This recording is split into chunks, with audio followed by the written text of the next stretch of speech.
After an action-packed race at the Milwaukee Mile last week, the race for the IndyCar Series Championship really heated up.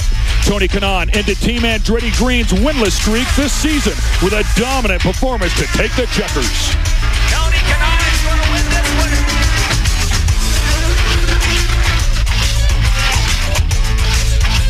The rest of the field comes to Michigan looking to test the might of the Penske and Ganassi 4. With 4 races, there's 4 faces still in the battle. Or can anyone else put up a fight?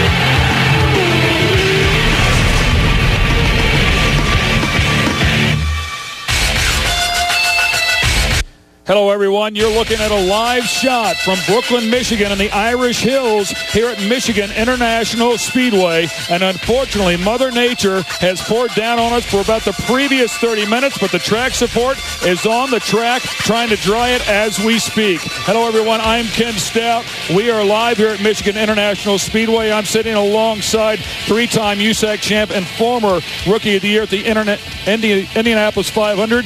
And unfortunately, Larry, here for the IndyCar Series stop number 11, we have to deal with some Mother Nature. Well, we certainly do. It's something you have to do every once in a while. These guys, if we do good on the racetrack, though, this is a great place to race. You can run 2 and 3 wide. We're just going to have to wait and see. They've got 11 track dryers here. If the rain does stop shortly, we should be able to get this race in yet today. Here's a look at the radar, and you can see right now that we are right in the middle, just past the red. So we'll see if we can get this thing off. If it stops in the next half hour, we might be able to do it. And it does look nice on the backside of it, so we are expecting to get this race off and running. Certainly looking forward to some great excitement. Now, it looks like we might get an opportunity to talk to the man that won here one event ago, Tony Kanaan. And the entire Andretti Green Racing team, what did that victory do for all of your mindsets? Well, definitely it proved that we can still win. The guys, Dario, Marco, and Jonathan Klein did a great job for us testing at Milwaukee because of our IPS program, and everybody's morale is a lot higher this weekend. And you know, when you struggle, you got to work twice as hard. And those guys, they worked for 2 years. We won a lot of races and championships, and they definitely been working very, very hard. So that was an extra boost for all of us. And you know, now back to reality, and we're gonna have to keep doing it. Rain is the reality right now. Tell me a little bit about what it does to Tony Kanaan's head. I was telling you before we started, the more time we have to think, the worse it is. So I should actually, I would love to be running right now, because an extra day here or an extra hours is going to make me start to wonder if I'm doing the right thing or not. But you know, it's sad because the fans are all here. A lot of people show up today, and hopefully we'll put a good show for them today.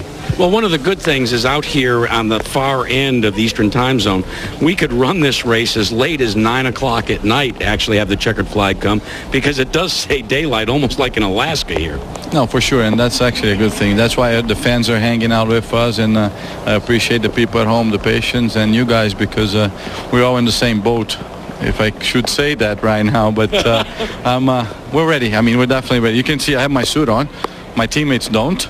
So, you know, I'm ready to go. Well, that's because you're a superhero and they're not. No, that's why, because, you know, Marco Andretti, Dario Franchitti, and then Danica, they're so much famous than me. They don't have to wear suits. I got to wear a suit so people know who I am. Well, at least, Jerry Punch, one of the things that'll probably break out is a new T-shirt next year saying, I'm Danica's teammate. Danica's new teammate next year, and that's one of the stories we've been following all week long. And Danica, Patrick, you made an announcement this week that you would be switching from Ray Hall Letterman to Andretti Green for 2007. What were the key components for your decision? Oh, well, there was a whole lot of thinking that went into the decision. It wasn't easy.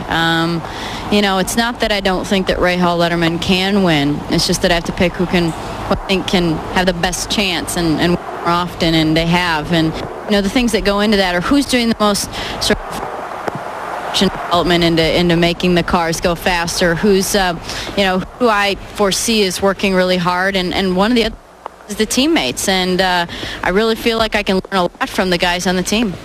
You talked about how much Bobby Rahal has done for you over the years and how much you care about him. How difficult was it when you went to talk with Bobby? It wasn't, an easy breezy conversation. It was a pretty quick little meeting, and it's like Brent said. He says, it's like a breakup. It really is. It's a difficult situation, and it's not easy at first. But I hope that he can understand and respect my decision later on, and that I'm just doing what I think's best for me as a driver. Now, what would you like to say to your teammates who are listening? Marco's going to be there, Tony Kanaan, maybe some more. Michael hasn't decided. These girls are all watching and listening to Danica for the first time as a prospective teammate. Any message? Boy. Well, I don't know them quite that well yet. They're good friends, but I don't think I should step outside of the easy comfort zone with them yet. I'm the new guy in town, so I just say that I'm excited to be your teammate. And they have a long history of practical jokes within that team, so get ready. Oh yeah, we had a water fight last night. Who won? I got trenched, so I didn't win, clearly. So the games have already begun as Danica Patrick will finish out the year with Rahal Letterman Racing, trying to follow up those back-to-back top fives with a win today, but then next year she heads to Andretti Green. And Larry, as you watch that and you watch those guys having fun with her already, it looks like they're excited that she's coming to the team as well. Yeah, and those guys are always a lot of fun. They always have been. Take a look at the points here as we have one of the closest battles in the history of the IRL. Sam Hornish pulled out to a little bit bigger lead last week with that second-place finish. But you can see within 32 points, the top four guys. And Tony Kanaan snuck into that top five last week with that win. He is jumping in there. Castro Neves, who started off so hot, has actually struggled here as of late. And, of course, we saw what happened in Milwaukee a week ago when he went out unexpectedly, was very frustrated over that. He still has a shot at this deal, though. He needs to gather himself back up, show some patience here when we get this thing going. A high-speed track. They will run 3 wide here, so you have to be aggressively patient to win this race. Well, you certainly do. This is the only 2-mile race on the circuit, so it's very interesting, and it's the second longest race that they have. Take a look at Sam Hornish, though. He's got 17 wins. He's led the most laps of anybody in the series, over 3,000, 59 races. You can read all that stuff. I mean, this guy has been very good. From the day he walked into this series and got with Panther Racing, he's been one of the guys to beat. He struggled with the lack of horsepower the last couple of years, but as soon as he got back with Penske, boy, he's been right up front every race. And from Defiance, Ohio, he basically calls this place home, so no doubt will look to do well here. He has 3 wins this season, so we'll find out how he does. Qualified on the outside pole, and we have to actually look at practice where he actually was just a tick quicker than his teammate in practice, so we'll find out if he can step up, find that race combination as well. As we take a look at Sam Hornish here, and we're going to speak with him in just a moment. Excellent job. Yeah, and they had a huge parade for him in Defiance, Ohio last week. Thousands and thousands of people turned out. He was pretty emotional about what all happened there last week with everybody that turned out for this huge celebration. Now, as we take a look at the team, Penske here, of course, Helio Castroneves, Sam Hornish Jr. sitting on the front row for the 4th time this year. Both cars up on the front row. Starts for both of them, of course, every race so far. But take a look at the wins. 3 and 3. That's dominant right there. They're having a spectacular year. Yeah, I mean, Team Penske has always been dominant in IndyCar racing. There's no doubt about it. The captain knows how to win. And he really helped with a couple of those wins just with team strategy. I mean, his team strategy, he takes some chances, but that's what you have to do in IndyCars. If you get a lap down like he has been, you have to pit it off sequence. You have to do a lot of things that sometimes don't work. And so far, he has he's been the captain of the ship, and he has done things right. And maybe he knows this place a tick better than everybody else, as he owned this place for about 28 years. So he bought this track, owned this track back in 1973, and I believe held it to about 1998. So he's very familiar with the goings-ons here. Well, there's no doubt about it. I mean, he's got lots of testing here. Of course, these are different cars and so forth. He hasn't won a race here since 1998, so it's been a while. And I'm sure, since this is close to his corporate headquarters in near Detroit, that he would very dearly love to bring his cars home first and second here in Michigan. Sure, of course, both drivers have yet to find the winner's circle here for Roger that he has now, but today, and what a busy couple of weeks it's been for you, Sam. We just saw some of that footage at home in Defiance. They threw a parade for you. I think 500 of those fans actually came here to the race to watch it today. What's it been like to go home like that and see the outpouring of people supporting you? Well, I'm at home a lot more than people think, and I just kind of am more low-key. I have a T-shirt on, have my ball cap on, and no attention. So it's just kind of normal day-to-day life. So when they told me they wanted to do the parade, I thought, wow, I hope somebody shows up. So they had about 10,000 people that were there. They sold 500 more tickets than what they, at that just alone. And I don't know how many people we have coming up here, but it's a lot. And, they always enjoyed this race, and hopefully we can get it in. Now, 2 weeks ago, you got to do something that I read your teammate, Elio Castroneves, was jealous about. You got invited to the White House to meet our president. Amongst everything that's happening, he actually took the time out to meet you and your entire team. What was that like, and what did you get to say to him?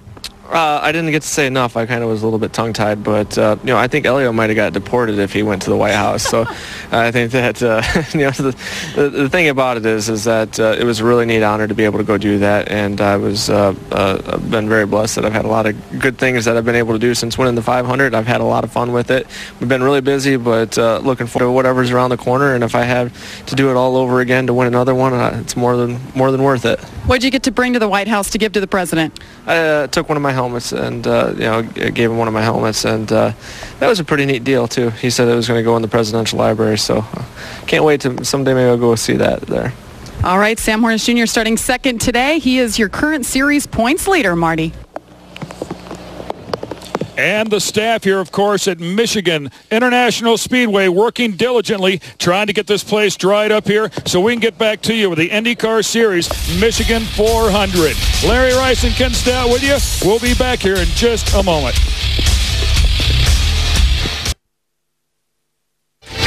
Once again, the IndyCar Series Michigan Indy 400 is what we're looking to get started here in just a couple of moments, and the kids are out there having some fun whether it rains or not. Hey, they're going to run right through those mud puddles. They don't bother. It doesn't bother them one bit. You see the big blue and yellow bus, Michigan University, right up here close by. So a lot of pain. Oh, we got a big crash in the infield, and we haven't even started the race. Somebody fell off their bicycle.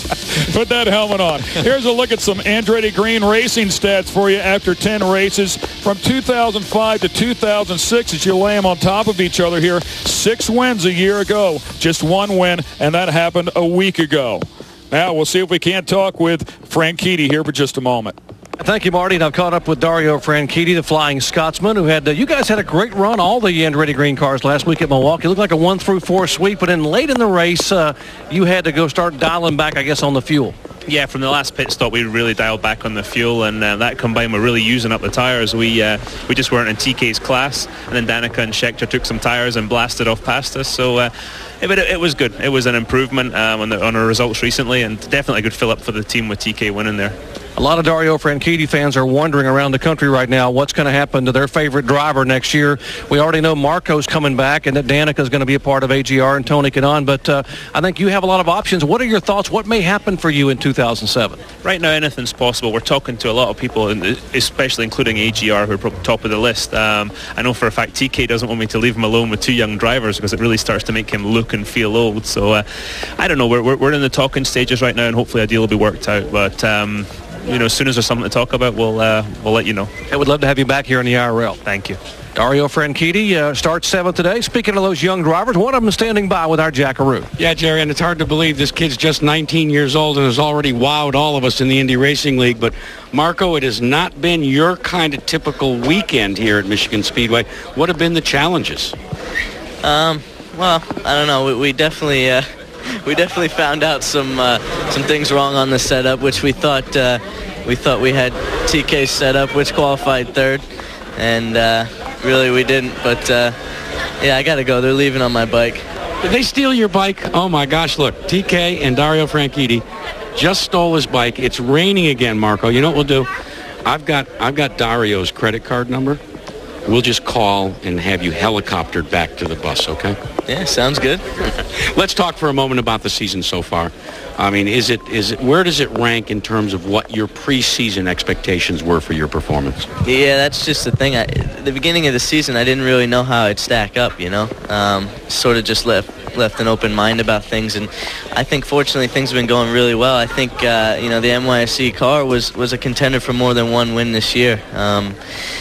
You know, I think it's going to be very tough today or tomorrow whenever we get this thing going, but you could definitely be looking for a big start and, you know, hopefully come to the front. Well, if you just wait right here, we've got that helicopter coming, Jamie, and it's going to take Marco back. But you have the final member of AGR Andretti Green Racing Team with you right now. That's right. Brian Herta is here, and it's been all about you and your team so far. We've been talking in this hour, waiting for, of course, the track to dry, and hopefully you guys can get a chance to get out here and race. It's a good racetrack for you, Brian. Last year, you won from the pole. What does it take to win at this difficult track? There's not many drivers in the field who have actually won here. Well, I mean, last year I just had a great car, and you know, 500 or 400-mile race like this, you got to have a fast car, but there's a lot of strategy and things involved. So it's a little different than our normal race because of the length, and you know, I feel like I got a good car again. So you know, we'll see how it all pans out. No, we just saw on camera a bunch of comedians, and he gets an applause from all the other drivers in here, being politically correct. You know, all your other teammates we've seen, they're a bunch of comedians. Tell me who your favorite teammate is on AGR. My favorite teammate on AGR, Danica Patrick. Oh! Is she going to be your teammate next year? Are you going to be there still? Oh, you know what? I can't give anything away. But I do want to... I think you just gave it away. You said you're going to be your teammate. I want to thank all my fellow drivers who've come out to support me here. I mean, look at these guys. You know, they say that there's not camaraderie in the sport. Look, we had Jeff Bucknam, Scott Sharp, Vitor's here, Jeff Simmons, Buddy Lazier, Kosuke's sitting on the floor. These guys all came out just to see my interview and to show some support. And, Jamie, you know, it gets you right here as a driver, and I just want to thank you guys for being here. Jamie, will you break the news to Brian that while he was being interviewed, they all ranked him, and the highest mark was thrown out, the lowest mark was thrown out. He averaged a 3.5. What do you think about that? I don't even know what Jack's talking about. 3.5 what? I don't know. That's how we feel a lot of the time. We don't know what the heck Jack's talking about. Hey, hopefully you guys will get out there, and good luck, and be safe, all right? All right, thanks so much. And Larry, he's a big part of the story there at JGR as well, because there's talks of him going to the American Le Mans Series. So we'll find out if, in fact, that's true in 2007. Yeah, he didn't say he was going, but it's pretty much common knowledge along the pit road that he is not going to be in the IndyCar Series next year. Well, there's all kinds of developing stories going on with AGR. We'll certainly follow those along the way here today. Now, Michael Andretti, who, of course, ran in the Indianapolis 500 in the 2006 season, did it because he wanted to run with his son. Now they're talking about him getting back in the car in 2007 for himself. As once again we take a look at this radar. By the way, we're located pretty much dead center in your screen. You can see that it's all but past us as we speak right now. So hopefully Mother Nature will work with us on the backside. It is supposed to be clear. So we're hoping to get this race in. Just stick with us and hold out. We'll stay here, I promise you, and see if we can't get that thing going. Yeah, it's going to be interesting to see, but there's some rain left out there. We're going to have to wait a little while until it stops and then try to get this thing going. Now we'll take a look at the grid, the starting line. Of course, Elio Castroneves, you can see, qualifies on pole at a time of 33.21 seconds. Sam Hornish right there with him. We talked about Sam being a little bit quicker in the second practice session, so Sam does have it. By the way, both of those qualifying with just one lap. Tony Kanaan at 33.52 seconds right off the bat. Larry, that is a pretty big gap, 0.3 of a second. Yes, it is. Those guys seem to have their act together, and you can see that Danica Patrick clear down in 11th place. She's going to have to stay with that lead pack, and usually that's kind of the breaking point. About the first 10 or 11 usually kind of hang together. Brian Herta, another driver in that category, and you can see that Marco Andretti was the slowest qualifier here. He has not had a good weekend. He's really not sure why, but for him, in order to have a chance to win this race, he's going to have to move up very quickly when the green flag drops. And we heard that developing story there with Marco as well, because Marco said that they did find some things that were wrong with that car that they thought they had to set up inside of. Now, Dario, certainly a tough driver as well. We'll find out how he does out here, and qualified a little bit deeper down in the field. Helio Castroneves, he had some problems in the last race. He got together with Eddie Carpenter. He got out of the car. He was absolutely furious. I've never seen him that mad. He's always smiling. But he kind of put all of that behind. He came out. He qualified on the pole. He's very excited. So he's going to go out and try to win every race from now on out. And he says he has a new strategy coming into this event. He has a whole new mindset. We'll find out if it works out for him. And you can see that some of the people who work here at the track, they're sitting under the walkway right now to keep dry. Those are all people who work out on the pit line during the race. So they're staying dry, but believe me, if you're outside, you're not staying dry right at this moment. We are in the Midwest. It was extremely hot here yesterday. It was extremely hot here today before the rain showers come in. This is what happens in the Midwest with all this heat. It crops up thunderstorms, and it's not to be unexpected. We just hope they don't last too long. Well, you know, there's only one big rain shower in the whole Midwest. I mean, and it happens to be going right through here right now. Let's go down to Jack Root and see if he can get with Vitor Mira and see what he thinks about this 2006 season by auctioning off some of their old stuff just so that they could take this driver, Vitor Mira, and compete in 2006. Vitor, in fact, had signed on in Brazil for Helio Castroneves' stock car team. And yet, that all went out the door, and Vitor, you and Revive Panther Racing have become the hot story, the underdog of all time until last week. Yeah, but that's gonna keep on going. I mean, we definitely had a bad weekend last weekend, which happens. You have to count on 2 or 3 of those per year. So, I mean, yeah. And actually, we went through on Monday. We went through that and couldn't find anything on the cars mechanically, and also on my mistake. So we'll see what happens. Let's talk a little bit about Michigan. This is a racetrack, and certainly you were telling me before we actually came on camera that never in your driving career have you been rained out of a race. So you're very positive we're going to run today. How positive are you that you can take the Revive team to victory lane today? I think we can take the Revive Panther Racing to the victory lane not only today but tomorrow and the next races too. It doesn't matter which track we are at, road course, small ovals, big ovals, Indy. We're always being on the hunt, and that's what it counts. That's what makes you win a race. 100% of your effort and be always on the contenders. Jamie, I heard a great line earlier today when somebody was talking about Vitor Mira and said, boy, that kid is braver than Dick Tracy. You're with a guy that's almost as brave, if not braver, than Dick Tracy as well. And, of course, that's Dan Weldon. He's called Lionheart by many, of course, coming over here from England. That's been your nickname for a long time, Danny. Where did that come from? Why do they call you that? Well, that's just a good one. Let's not tell everybody what Kanan calls me or Dario calls me, because I'm not sure we'd be allowed to put that on air. But I think that comes from in '95 when I drove karts. My team owner said I drove with a lot of heart, and it's been a memorial that I've put on my helmet ever since. Richard the Lionheart fought in battle back many years ago, and they said he fought with his heart, not with his head. So it's stuck with me and been on my helmet ever since. Wins over the ladies, doesn't it? It does, but actually, you've been good for that for me. You've been very good for that, and I'll never forget that one. And it's not me personally. You just like the look of girls, and you try to get me to hook you up, and it doesn't work. Well, you've played a big part in my life. Should we just say that? And we'll keep it at that. We'll reveal something else in your next show, so stay tuned. Let's talk about the race real quick here. Last year, you almost had it won, and your own teammate Brian Herta just edged you out. What is it like racing here?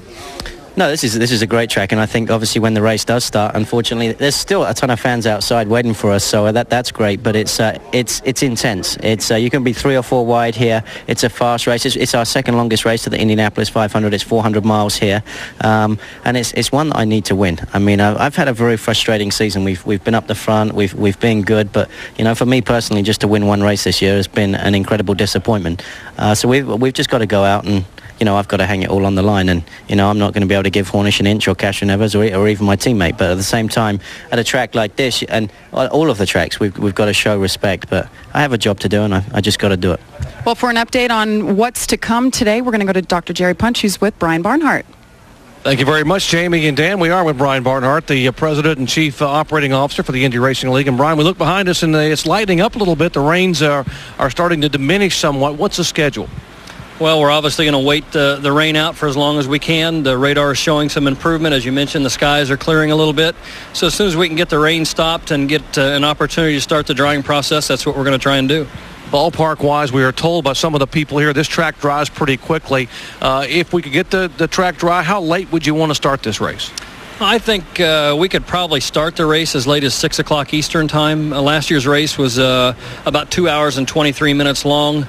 So I think we could probably start as late as 6, which is going to be dictated then when the rain stops and how long the drying process takes, which is all dictated by humidity, sunshine, the wind. Of course, in our favor, the track had a lot of heat in it, so hopefully the drying process will be pretty quick. They've got about 7 jet dryers here at the Michigan Speedway, and if we can get the thing on and started as quickly as we can, we'd do so hopefully no later than 6 p.m. But with the it lightening up as much as it is, we could even be underway earlier if this track dries and it stops raining here the next few minutes. Yeah, absolutely. I mean, if it's about an hour and 15 to an hour and 30 to dry it, if it stops now, we could be green as early as 5:30. Hey, Brian, thanks for coming over. We appreciate your time. Thanks, Jerry. Appreciate it. Everybody sticking with us here. I think the fans will be in for a good show. Hopefully, Mother Nature will cooperate, and we'll give them a good one later this evening. All right, Brian Barnhart, President and Chief And Larry, I think one of the things that will certainly help them out in terms of this track drying is the banking that's here. 18 degrees of banking inside of the turns, 12 degrees in the front straightaway, and 5 degrees in the backstretch. So that will certainly help them out. Yeah, it certainly will. We'll just have to wait and see. It's going to have to stop raining, though, in the next half hour or so. We're going to get this race underway. Once again, back here with the IndyCar Series, the Michigan Indy 400 at Michigan International Speedway. Kent Stout with you, Larry Rice sitting alongside, and Vitor Meira, certainly a big story as of one event ago when he crashed. It just looks so good, but the Revive Panther team, the car, a single team, has done so great. But then Helio Castroneves steps up, who also had a tough race one event ago, and then finds himself back on the pole. That's the guy that made the turnaround. He has to keep those emotions in check. He is a very emotional person. People love him. He does an awesome job when things are going his way. 8 starts, average finish here, though, 13th. This place has not been kind to him. Yeah, he is not. He's not run his best here on this particular racetrack. He attributes it to the fact that, it's just such a long race. Everything's got to go right, just like at the Indianapolis 500. A lot of things can go wrong during 400 a race of this length. So he's ready. Penske certainly has proven that he prepares cars that are capable, and you have to be consistent here too, and that's what he's going to work on here today. And you're right, last week was very uncharacteristic. He's back to smiling and being his old self here this weekend, and I'm sure he's looking forward to getting this thing underway. He also has a new frame of mind to come out here. He has 4 races left to go this season. He has to get after it. There's no more waiting. He's got to stand on that throttle. If there's an opportunity, if there's a chance, he has to aggressively take it. Well, there's no doubt about it, and he's always been pretty aggressive. He's never made any qualms about that. Last year at Milwaukee, when he and his teammate got together, he was pretty upset at that time too, because he was trying to win that race, or was leading that race actually when they made the contact. But here at Michigan, it's going to be fast. He's on the pole. He and his teammate, quite honestly, have the best 2 chances of winning this race because of their practice speeds and their qualifying speeds. I spoke of Vitor before being a single-car team. You speak of Helio and Sam Hornish, of course, being teammates. Talk to me, Larry, about how important it is to have a teammate at this particular track to hook up with somebody, get inside of that draft, and hopefully pick up a little extra. Well, you can work together. Right? You don't always work together at a racetrack like this, but you certainly helps to have somebody out there that you can depend on to help pull you through the traffic or to help get you up in that lead pack. So, they'll work together some, but when push comes to shove, when it comes right down to the end, those 2 guys are going to be trying to win this race, and they'll do anything they have to do to get that victory. So we'll just have to wait and see how everything plays out. This track historically has been a good track for people who are not consistent winners like Brian Herta and Thomas Scheckter. They haven't been big winners on this series, but they've won races here, and that's happened. Buddy Rice is another one. He's won the Indianapolis 500, and he's won here, but he hasn't won a lot of races in this series. So people who don't win on a weekly basis have a great chance here at Michigan. Well, would you attribute that to the fact that if you're fast enough, you can hook up with some of the front runners? I mean, we heard Ed Carpenter say that a little bit earlier in the weekend to us. Hey, if I can just qualify up in the front, I can latch onto those quick guys and hang with them. Yeah, a lot of it has to do with just being able to get the car set up.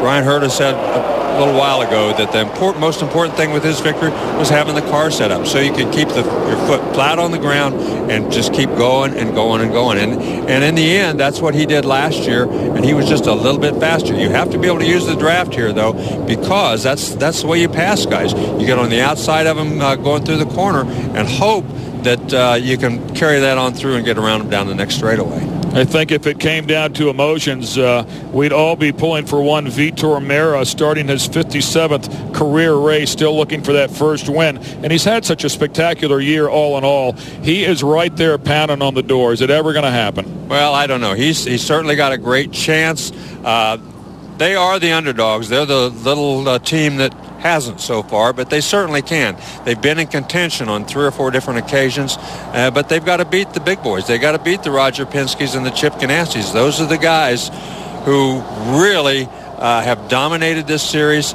They know that, and they feel every race that they're just as good. As you know, we talked about Panther Racing having an auction. They got rid of most of their equipment, and then they came back and have been very, very competitive. But they're on a shoestring. They don't have near the money, and so I think what they've accomplished is very, very good. But, again, Penske, Elio Castroneves, Sam Hornish, those are going to be the guys to beat. Well, we'll find out if, in fact, that can happen. Certainly has a lot of gusto and a lot of heart. But the guy that's certainly on top right now, third in the points, is Elio Castroneves. And I'm joined now by Mr. Personality, Elio Castroneves, of course, waiting to get out on the track and begin this race where you're starting on the pole, Elio. First of all, let's talk about last week, because what you went through, and then you came back and you ended up on the pole here. Take us back to that and what happened with you and Ed Carpenter now that you've had a chance to look at it. Well, basically, I knew I was a lap in front of Sam, Weldon, and Dixon, which those are the guys that are racing the championship. And all of a sudden, I was passing Weldon. He really chopped me off. It was kind of a snowball, so I have to back off. Carpenter was coming behind, and I saw that he was coming really fast. I said, you know what, let him by, and then I will have no problem in trying to do something later on. And he came so fast, and in fact, I even pushed the brake to make sure that I gave enough room for the guy pass, but he went so fast, he literally ran over my left front, and that's why I was very upset. If you guys saw on TV, I was extremely upset because I tried. Never seen you like that, Elio.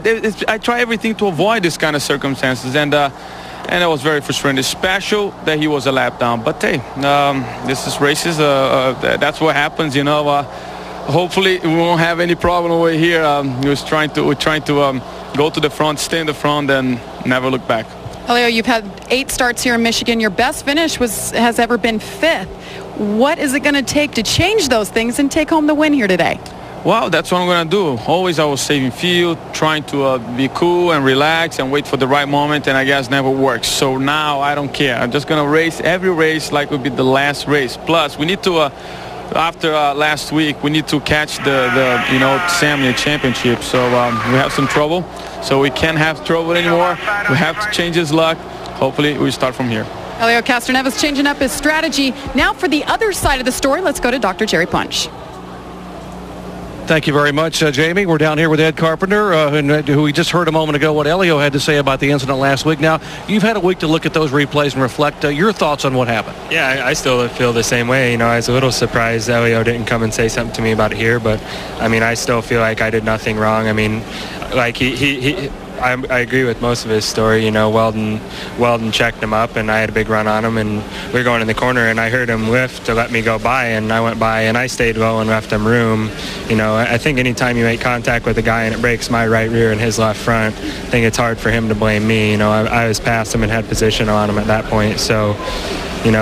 he's saying I was down a lap, but I was racing Weldon for position. So, we're just racing. I mean, did I mean to run into him? No. Did he mean to hit me? No, but it happened. I don't think either of us need to point fingers, but I definitely don't think I was in the wrong. Big jump this week for you, career best qualifying effort. Fourth best start ever in an IndyCar. What's that do for Ed Carpenter and this Vision team? Good. I mean, I'm excited. I hope we can get this race in, whether it's today or tomorrow. And the car's been awesome since we've been here, and I think we got a really good car. We're starting right behind Elio, so we'll be racing a lot together again here in Michigan whenever we get this thing going. So hopefully we can keep it clean this time. All right, Elio and Ed right together at the start of this race. Good luck to you today. Let's move over here to your teammate, Tommy Schechter, who won here as a rookie back in 2002. And Thomas, great run in Milwaukee last week. First ever top 5 for Vision Racing. How does that help this Vision team that's only about a year and a half old? Yeah, for sure. It helps a lot for everybody. Everybody's confidence on the team. And I think, me and Ed have been working extremely hard this whole year. And certainly we've seen good results from Vision. But to get the top 3 for everybody, I think meant a lot. How close is Ed Carpenter, your teammate, for maybe getting his first venture into victory lane? You won here as a rookie, and we've had young drivers win here. Tony Kanaan, Scott Goodyear got their first wins here. How about your buddy, Ed Carpenter? Yeah, Ed's obviously got a great chance. He's got a great car this weekend, and, he seems extremely strong. I think, both of us, we just need to continuously finish in the top 5, and sure enough, I think a win's going to happen. Hey, good luck today. Thank you.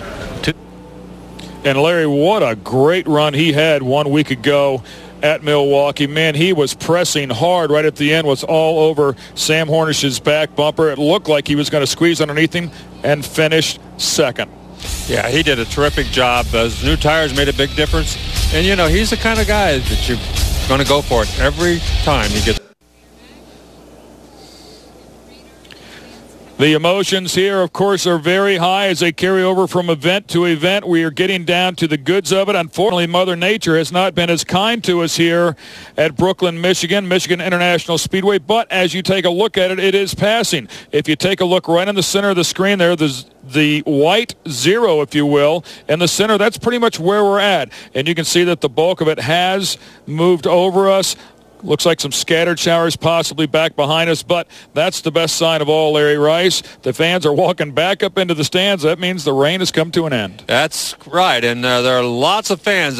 The parking lots are pretty full out here, so lots of fans out there waiting for this rain to end. But you're right, all of them heading back into the grandstands. That's a pretty good sign that maybe they have at least a chance of getting the track ride and getting this race going yet today. Let's talk about keeping those emotions in check in this form of racing. When you look at that story between Elio Castroneves and, of course, Ed Carpenter, how do you check that? I mean, these aren't full-bodied cars. You can't go back out the next race and get revenge like some other racers can do in the full-bodied cars. These things are very fragile when it comes to hitting each other. Yeah, anytime you make contact in a car like this, and especially at the speed they're going to be running here, it's never going to be a good thing. But these guys are not going to let that thing go away. They're just going to go out there and race. That was last week. This week is a whole new race. Castroneves hardly ever loses his temper. That was very uncharacteristic for him. And believe me, it's all over with now. He and Carpenter are good. They're just going to go on and race each other like they have for the past half year. I mean, it's pretty much that way in this form of motorsports. You have to check it. Once it's over, you're done with it, and you move on. You have no other choice. Otherwise, you'll find yourself in that situation again. Now, Scott Sharp is certainly one of the guys that's a hitter. That during the summer, children get to go to summer camp, right?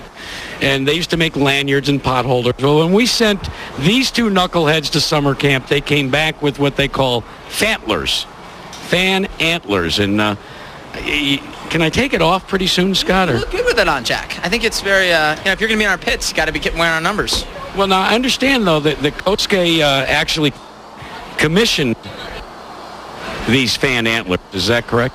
No, Kotske got jealous. Because it used to be 2 8s. It used to be 2 8 and one was cold, maybe. Yeah. Then, we asked to put, 55 the other side. Okay. Let's talk a little bit seriously, though, about your team. All of a sudden, there has been some speed. There has been some competitiveness on both your parts. What's changed with Fernandez Racing in the last couple of races, if anything?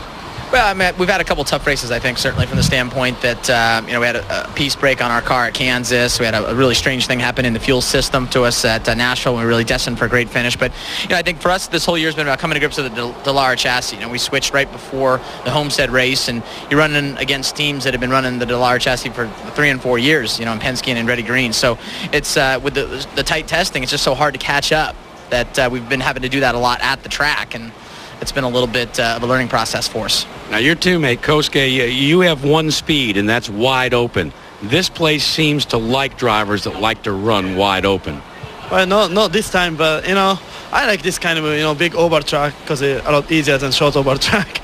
But this is always difficult, and especially this time, the car is getting better, but, we don't have much speed, so it's going to be very tough. Hey, help me out here. I wore your fantlers. Tell me how to say in Japanese, Jamie Little is beautiful. Jamie はすごく可愛い。かな? Sweet kawaii, Jamie. Well, great fantlers there. Anyway, I'm joined by 2 drivers now, a familiar face in Buddy Lazier and a relatively new face in Jeff Bucknam for AJ Foyt Racing. But, Buddy, I'm going to start with you. Driving for Dreyer and Reinbold this year. You've been in the Indy Racing League since '96 when you won the Indianapolis 500. This year you decided to come back, but you haven't been racing every race. What has this year been like for you, and why did you come back this year? Well, it's been frustrating. I mean, I had a really good team to run with last year, Panther. It was a great opportunity, but Dennis Reinbold and Robbie Buell and everybody at Dreyer Reinbold Racing, they said, we'd like to have you race. We're tight on budgets, and we're going to try to build our race team. Can you come help us build the team? So I'm wearing a different hat than I was last year, trying to develop and build the team, and I feel like we're getting better. I mean, every race we go to, we get a little bit better. Last race I ran, we were able to qualify 7th, and now we're just working on trying to be able to finish races in the top 10 and then the top 5. So we're building the team and very realistic with what we have to work with and what that our results will reflect from that. But we are building and things are improving, and that's the position I'm in this year. Good to see Buddy Lazier back pushing your 100th start in the IndyCar series. And now Jeff Bucknam, you joined AJ Foyt Racing just a few races ago. Felipe Giafoni stepped out of the car and you stepped in. But now that we're here in Michigan, your father actually won the inaugural race here. What does it mean? Like, even it was his only win. What does it mean to you to come back to this track knowing that? Well, it's it's an honor. I mean, it's a neat thing for my family and stuff. But ultimately, when I show up here for myself, I mean, it's the goal is to be competitive myself. It'd be a neat thing if I could eventually get a win here and repeat that like my dad did. But again, I got AJ behind me. He's taking me on for the rest of the year, giving me a chance to really work on my oval skills. I'm mostly a road course background guy in sports cars. So, that's the goal. AJ's really focused on building the team right now and kind of centering it around me right now. So, I'm real fortunate to have a guy like AJ Foyt take me under his wing and, send me out there to learn as much as I can. Well, guys, he's so serious about developing Jeff Bucknam that he's actually hired an engineer in Len Pascas for the second race. Speaking of AJ Foyt, I think we have to talk a little more about that situation. We hear that A.J. Foyt will be stepping down at the end of the season. Yeah, and Larry Foyt will take over that operation. He'll manage from then on. So A.J. going to finally say he's had enough. Never thought I'd see the day, but everything comes to an end, I guess. And the skies are getting brighter here at Michigan International Speedway. We're looking forward to the start of the Michigan Indy 400. You can see the support staff once again out there trying just as quickly as they can to get this track dried off. Keep in mind, a huge facility here, so a lot of asphalt out there to take care of, but we will get it there. You can see that the skies are starting to clear up a little bit. We're starting to see little traces of blue, and that, of course, is a beautiful thing as you take a look at the Rahal Letterman Racing team here. Buddy Rice, Danica Patrick, Jeff Simmons. Buddy Rice, a former winner here at MIS back in 2004. Yeah, and you can see that Danica Patrick has fared better than her teammates so far in top 10 finishes. She's better in the point standings. She's had a relatively good year, especially in the last 3 or 4 races. They also switched to the Dallara chassis just recently. And it really, after the Indy 500, the other chassis just was not competitive, even at Indy. They thought at Indy they would be competitive with that chassis, the Panos chassis. It just was not competitive. They switched. It took them about 4 races or so to really get a half a handle on this new Dallara. It's got so much more grip than the Panos had. You have to do a lot of different things with it. So they've really struggled. Only in the last couple of races have they really come, kind of got to know it well enough to run up front. And I think that they're still behind the 8 ball. They're still not as quick as some of the other teams, and so they'll probably be a little bit behind all year long. But they are gaining, and that's the important part, and I think she knows that. And Jeff Simmons, certainly part of that team as well, making his 11th career start here at Michigan International Speedway. He's hoping for a good one, of course, running the entire 2006 season. Yeah, the sponsorship with ethanol is a huge sponsorship for Rahal Letterman. It's huge for the IndyCar Series in general, because next year they will all run 100% ethanol. So they've really have put all their eggs in one basket. The ethanol movement in America, of course, is a huge movement. Ethanol sponsoring these cars. This year they're using 10% ethanol. So with that sponsorship of Jeff Simmons, they're hoping that they can help that whole movement. And it's a fuel that is derived from corn. It's a corn-based product, so obviously that's the point behind all of it to get it up there. But it takes a lot more fuel. You have to run a lot more of it to make the same amount of horsepower. So Jeff Simmons with that sponsorship on the side of that car. We have a chance to speak with Jeff. And I'm with the official IndyCar ambassador of ethanol, Jeff Simmons. You just saw him visiting with the governor of Michigan this week. Last week you were visiting with the governor of Wisconsin. What kind of response have you gotten over the country now, going around talking to governors and political people about the ethanol industry? Well, everywhere we've gone, we've had a tremendously good response. And obviously, our primary purpose on Team Ethanol is to and in the IRL really, is to show the high-performance aspects of ethanol and try to let the public know and educate them a little bit on what a great fuel it is in terms of the performance aspects. But obviously, going out and doing the pump tours like we do and meeting with the governors and getting the word out there helps us to talk a little bit about the environmental impact of it and its other benefits, in that it's a renewable fuel and good for our environment and good for the economy. Speaking of high performance, you're coming out 3. Ethanol, it doesn't get quite as good a fuel mileage, which is something they're going to have to contend with. But you can see out on the racetrack all the dryers and sweepers and so forth out there trying to get this dry. And you can see the track is dry on the top side. That light gray up there is dry part of the pavement. So it has started to dry, and it really hasn't taken nearly as long as I thought it might. They've got 11 dryers out here, though, on the racetrack right now. So with 11 track dryers, it certainly helps, plus the trucks and vans and vehicles that are running around the racetrack. And I think the part of what we talked about earlier, the banking, as you see, the highest part up there is the part that is drying first. There's one of those jet dryers, as you spoke of just a moment ago. They do put out some serious heat, so they are working diligently here in Brooklyn, Michigan, trying to dry up the track here at Michigan International Speedway.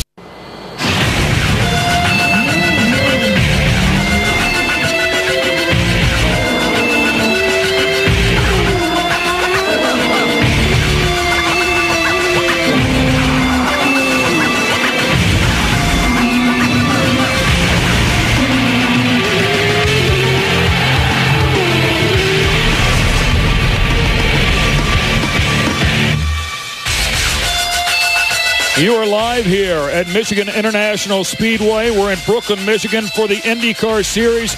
Michigan Indy 400. Ken Stout with you, Larry Rice sitting alongside. And we are getting closer to the start of this race. We've been drying this track off, working frantically trying to get it dry as quickly as possible. We're certainly looking forward to it. The cars performed flawlessly here on Saturday as they were practicing, of course, qualifying. We saw groups of cars in practice. I mean, it raised the hair on your back watching these guys and gals practice. Yeah, and Brian Barnhart, he was a little nervous too. At one point, he called a yellow flag just so they would kind of separate. But they were all testing their ability to run in the draft, because that's going to be such an important part of this race today, staying with the lead pack. So that's all they were doing, trying to stay with the lead pack. We'll show you how everybody qualified here and how they'll stand out on the grid. Sitting on the pole, Helio Castroneves alongside Sam Hornish Jr. Helio Castroneves holds the record for the IRL at 15 career poles. In row number 2, it'll be Tony Kanaan and Ed Carpenter. Tony Kanaan fresh off a win one event ago, and Ed Carpenter his best ever qualifying position. Row 3, Scott Dixon and Vitor Mera. Scott Dixon, a tough competitor, looking to do well here. Vitor Mera looking to rebound from a crash one event ago at Milwaukee. Row 4, Dario Franchitti and Thomas Scheckter. We spoke about Thomas before, getting his first win here in 2002 as a rookie. In row number 5, Dan Weldon and Buddy Rice. Dan Weldon, of course, needs to rebound. Had such a great run a couple of events ago, but one event ago struggled. And Buddy Rice, a former winner here as well, back in 2004. Row number 6, Danica Patrick has really been on a roll as of late. Has finished in the top 5 at the last 2 events consecutively. And Brian Herta, of course, dominated this event 1 year ago. In row 7, Scott Sharp and Kosuke Matsura. Both drivers certainly do well at these big ovals. Scott Sharp, 126 starts with the IRL, 118 consecutively. Row 8, Buddy Lazier, nice to have him back. We've talked to him, of course. A chassis change has put that team behind, but they're gaining ground. And Jeff Simmons will start on the outside of row 8. Row 9, Marty Roth and Jeff Bucknam. Jeff Bucknam's father, who won here 38 years ago, pocketed $20,088. Of course, Jeff would love to do the same. He could repeat with that win. And in row 10, Marco Andretti, who really struggled here in qualifying. In fact, in practice, said there was a setup that was just not happy inside of the car, but they think they've found the problem. We'll find out if he can race a bit better. The rookie has been phenomenal. Yeah, he's been good all year long, but I can tell you that he was not happy here. They tried at least 3, maybe 4 completely different setups on that car. The first 3 did not work well. His last practice session, he was actually a little bit faster, so maybe he found something. Well, they said that there were some things missing inside of there that they did not know about. So maybe it is something they located last night in that last practice session. Maybe something they located after that practice session as they had a little more time to go over every little item, nut and bolt on that car. We'll find out if, in fact, he can be racy. It was just one event ago. I mean, again, he was in the top 5, top 3, challenging for a win. Of course, everybody knows the story from Indianapolis, nearly getting a win there. The kid has been phenomenal, and I think has surprised even the truest of veterans. Yeah, I think so. I don't think anybody expected, especially at Indianapolis, for him to be that good. And he had made some mistakes going into Indianapolis. He did not have a good finish going into Indianapolis. He had made a couple of rookie mistakes in the 3 races prior to that. He only had 1 race where he really got any laps, and that was in the last race before they went to Indianapolis. So, and he went in there and did that well, and immediately raised his stock to everyone. And he quite honestly had a chance to win at Watkins Glen and a couple other places, just had some bad breaks. But, you know, Marco is a kid that's 19 years old, but certainly seems to be a racy little kid. Yeah, and he didn't just start racing. I mean, that kid has been racing just about as quickly as they could get him in a car. I'm not even sure he knew how to walk yet, but drove karts for the longest time, has a lot of experience, all open-wheeled experience, and he stepped right into what is really a natural atmosphere for him. And you can see on the back straightaway, it's not quite as dry back there as it is on the front straightaway, and that's because it's a little bit flatter and the water doesn't run off quite as easily. So the more of the banking, you're right, you said earlier, the 18-degree banking was going to really help, and it certainly has here in the front straightaway and in the corners. 5 degrees of banking in the backstretch. Not a whole lot there, as you mentioned, Larry, pretty flat. But as you can see, the cars are starting to roll out as they put the finishing touches on these things. They'll put the engine bonnets back on top.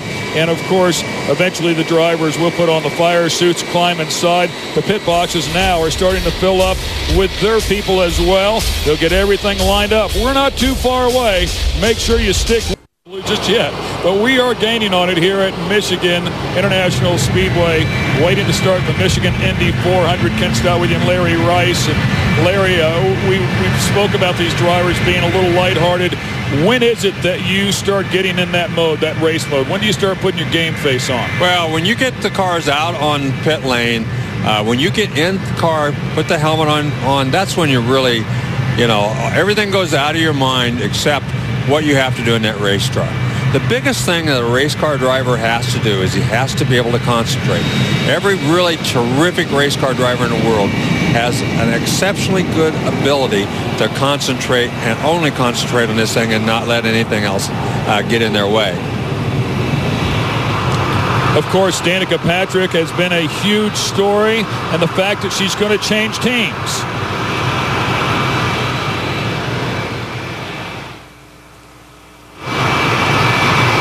And Danica Patrick there, shaking arms of her new teammate. My job as a driver is to pick a team that I think is going to give me the best chance. Now, I don't think that Rahal can't win. I don't think that at all, or I wouldn't be with them. But I just think that I have a better chance with Andretti Green. And they've also got a pretty good track record with the last couple of championships and more wins than anybody. Certainly a shakeup, I would say, in the industry here over the past week, Larry. There was rumors of her possibly going to NASCAR.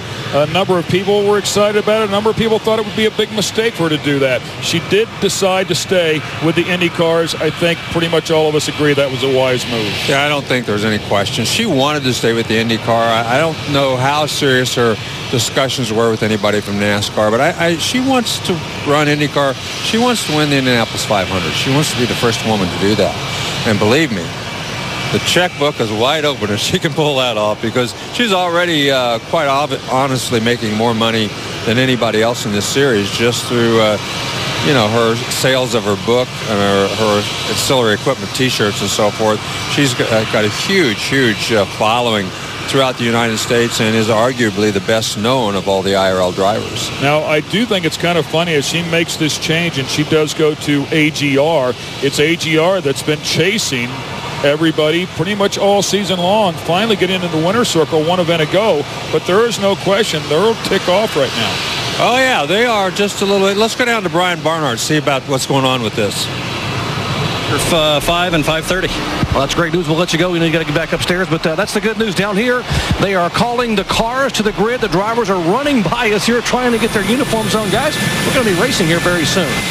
Well, getting just a piece of that, it looks like we will get things started. Yeah, it looks like it's going to be about any place from 15 to 45 minutes. So 15 to 45 minutes, I'm guessing it's going to be closer to about 20 or 25 minutes when they finally get this race going. But the track is drying, and so Brian Barnhart just gave Jerry Punch the news that they expect it to be going any place from, 15 minutes to 45 minutes, but I'm guessing it's going to be around 20 or 25. The pit lane, again, you can see right there, the pit lane is dry in some places, but there are parts of it off to the left of your screen.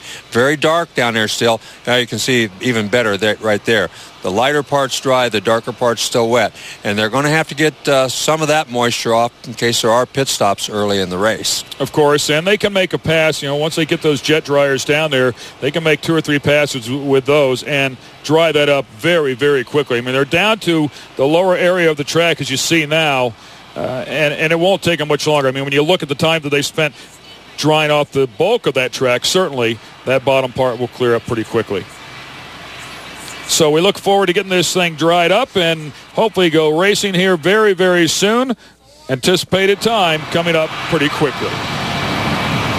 IndyCar season is green. At the stripe, it is Weldon. St. Petersburg, Florida. Oh no, Thomas Scheckter. Elliott Captain Evans. Konnichiwa. Oh, another crash. Spider-Man does it again. It's time for the 90th running of the Indianapolis 500. Stalls the car. At the stripe, Royce wins. He's an idiot.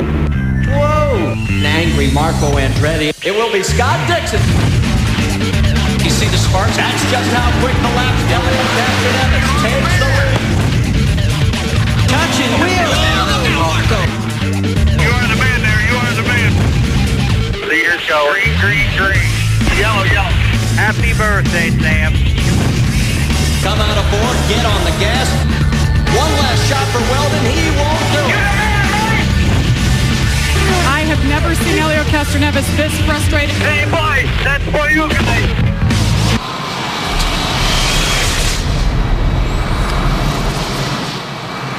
And plenty of exciting stuff coming your way. We can't wait to get this thing started. The IndyCar Series 2006 season in review. And, of course, after 10 of 14 events, 5 different winners. Castroneves, Dixon, Hornish Jr., Weldon, and Kanaan. 4 different pole winners as well, including, once again, Hornish, Franchitti, Castroneves, and Weldon. 3 different team winners, Ganassi and Penske primarily, but it was just one event ago, of course, at Milwaukee, that Andretti Green Racing finally stepped up, got their first win of the 2006 season. So we are actively working on getting this track dried off here, and the fans are cooking out there and having some fun. Once again here in Brooklyn, Michigan, with Ken Stout and Larry Rice, and looking forward to the start of the Michigan Indy 400. Hold on tight with us. We will get this thing fired up here pretty quickly. The track looking pretty good at this moment, I must say. It looks like I'd have to call it 7/8 of the track pretty much dry, if not just about all of the actual racing surface. Of course, pit road's still a little bit damp. The concrete pads, though, look like they were dry, so we're getting closer. Yeah, we are, and as Brian Barnhart said earlier, it takes about, last year's race was running 2 hours and 20 minutes. The daylight time here in Michigan at this time of year it's daylight until 9 o'clock or in that area, maybe a little after that. So if they start the race by 6 o'clock, which is an hour from now, and he said we'd be started within a half hour to 45 minutes. So I see no problem with running this race to the conclusion if we do get it started. So, you know, things looking pretty good right at this point. We are on the the western edge of the Eastern time zone. So we're about as far over as we can get in this time zone, buying us an extra few moments of daylight, sunlight, if you will. So that's certainly worked to our advantage here today. We will need it all. But we will go racing here momentarily. Stick with us. We're looking forward to it. I think one of the big stories that we've heard from a number of different drivers, be it AGR or maybe Buddy Lazier, is the fact that there are some new chassis with some of these teams. These guys have been chasing these combinations. They are now starting to get a handle on it. Certainly AGR. We saw, Danica with a little understeer towards the end of the race at Milwaukee, but then all of a sudden the car really came on as she was actually laying down some of the quicker lap times, pretty much run all race long. They're getting a handle on these cars and these new chassis even as they race. Well, that's right. Ray Hall Letterman, they switched chassis this year. So did Ganassi just switched this year too. But a lot of these guys, have run that Dallara for a while, and they do have an advantage if they've got those years on there. But the big thing is, here, once you get a handle on it, if you got the thing handling well, you can go to the front. And, of course, you'd love to rely on your notes, but if you've not used that chassis before, you have no notes that really apply to that particular car. So it's a trial and learn. Well, certainly part of our concerns here at the Michigan International Speedway has been pit road. And, of course, you can see they're drying that off as we speak. The jet dryers are out there. And they won't be too much longer with those things out there. 2 or 3 of those out there, they'll dry her up pretty doggone quick. Yeah, Jamie Little's going to try to get a word with A.J. Foyt. We talked a little earlier about him giving up the directorship of his race team, letting Larry Foyt take over for him. So Jamie Little's going to go down there and see if she can get a word with him and hear it directly from the man himself. AJ is a legend in the sport. I don't think there's anybody in America or anywhere else in the world who doesn't have a lot of respect for him. You know, he's been a cantankerous guy a lot of times. He wasn't very good to the media, wasn't very good to the press, but as a pure race car driver, I don't think there are very many people who could argue that in his heyday, that man was, if not the best in the world, certainly among the best in the world. And I know that statement is one of the things that have had him and Mario Andretti at odds for many, many years, because they both felt like they were the best race car driver in the world in their era. And as a matter of fact, just a few years ago, they still weren't speaking. I'm not sure now how they feel about each other, but it's been kind of an antagonistic relationship for many, many years.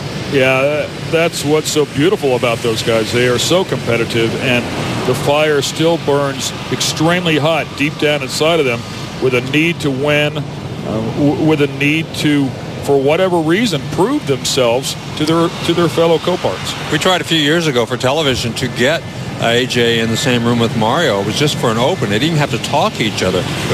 But AJ would not go in the same room with him and didn't.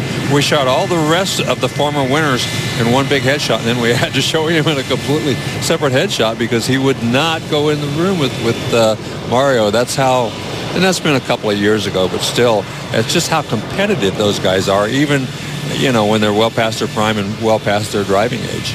As you can see, the teams are pulling the cars out onto pit road. We're getting one step closer here and still actively drying up pit road. As you can see, it looks like the actual pit boxes and the concrete certainly are dry. Now they need to get some of that asphalt dry as well, and I think we'll be very, very close. Well, as you mentioned before, we are going to hear from A.J. Foyt, it would appear, and it's great to have him out here. We also mentioned before that he is fresh off of knee surgery. I want to say both knees, if I'm not mistaken. So through a very painful situation. But right, nice he wants to set the story straight. They had a press conference yesterday. They brought in a new associate sponsor. And AJ, everybody's kind of talking. They kind of heard that you're stepping down and your son Larry is stepping in and taking over. What's the truth? Well, I'm not stepping down. I'm just getting him back home to help me run the operation, to expand, to be competitive with Ganassi or Penske and that. You just have to have more people, and I can only do so much and follow so many things. And I just think if we're going to be competitive again, we're just going to have to get more people to help. Now, a lot of people don't realize you also have a stock car operation that's going on in North Carolina. What's the latest with that? Well, I've kind of closed that down, a couple years ago because I just didn't have the proper people to run it and was losing so much money. And so August the 20th, everything we got left is going up for sale. We're going to have an auction there. I'll still own the buildings and things like that. But as far as everything else, I'm going to get rid of everything. So you're upping the ante in the IndyCar series? Well, that's quite true, and Larry, I'll probably run him some more at Indy if we ever get enough test time or things like that. But at the present time, I just need help, just like I've had to miss 2 or 3 races because of this knee surgery from old injuries in these Indy cars. So, and he'd be a good one to do it because he knows racing and things like that. And I could depend on him. So that way there is just somebody to help us out. Well, Marty and... Well, and there you go. That is actually great news. I'm glad he's not going away. He's just going to restructure here a little bit, and it sounds like he's going to regroup and make an attack. I love that guy. Well, I said earlier that he might give away the leadership. He'd still be there giving orders. Well, that sounds to me like he's going to be giving lots of orders as we take a look at a guy who has given some great orders this year, Roger Penske.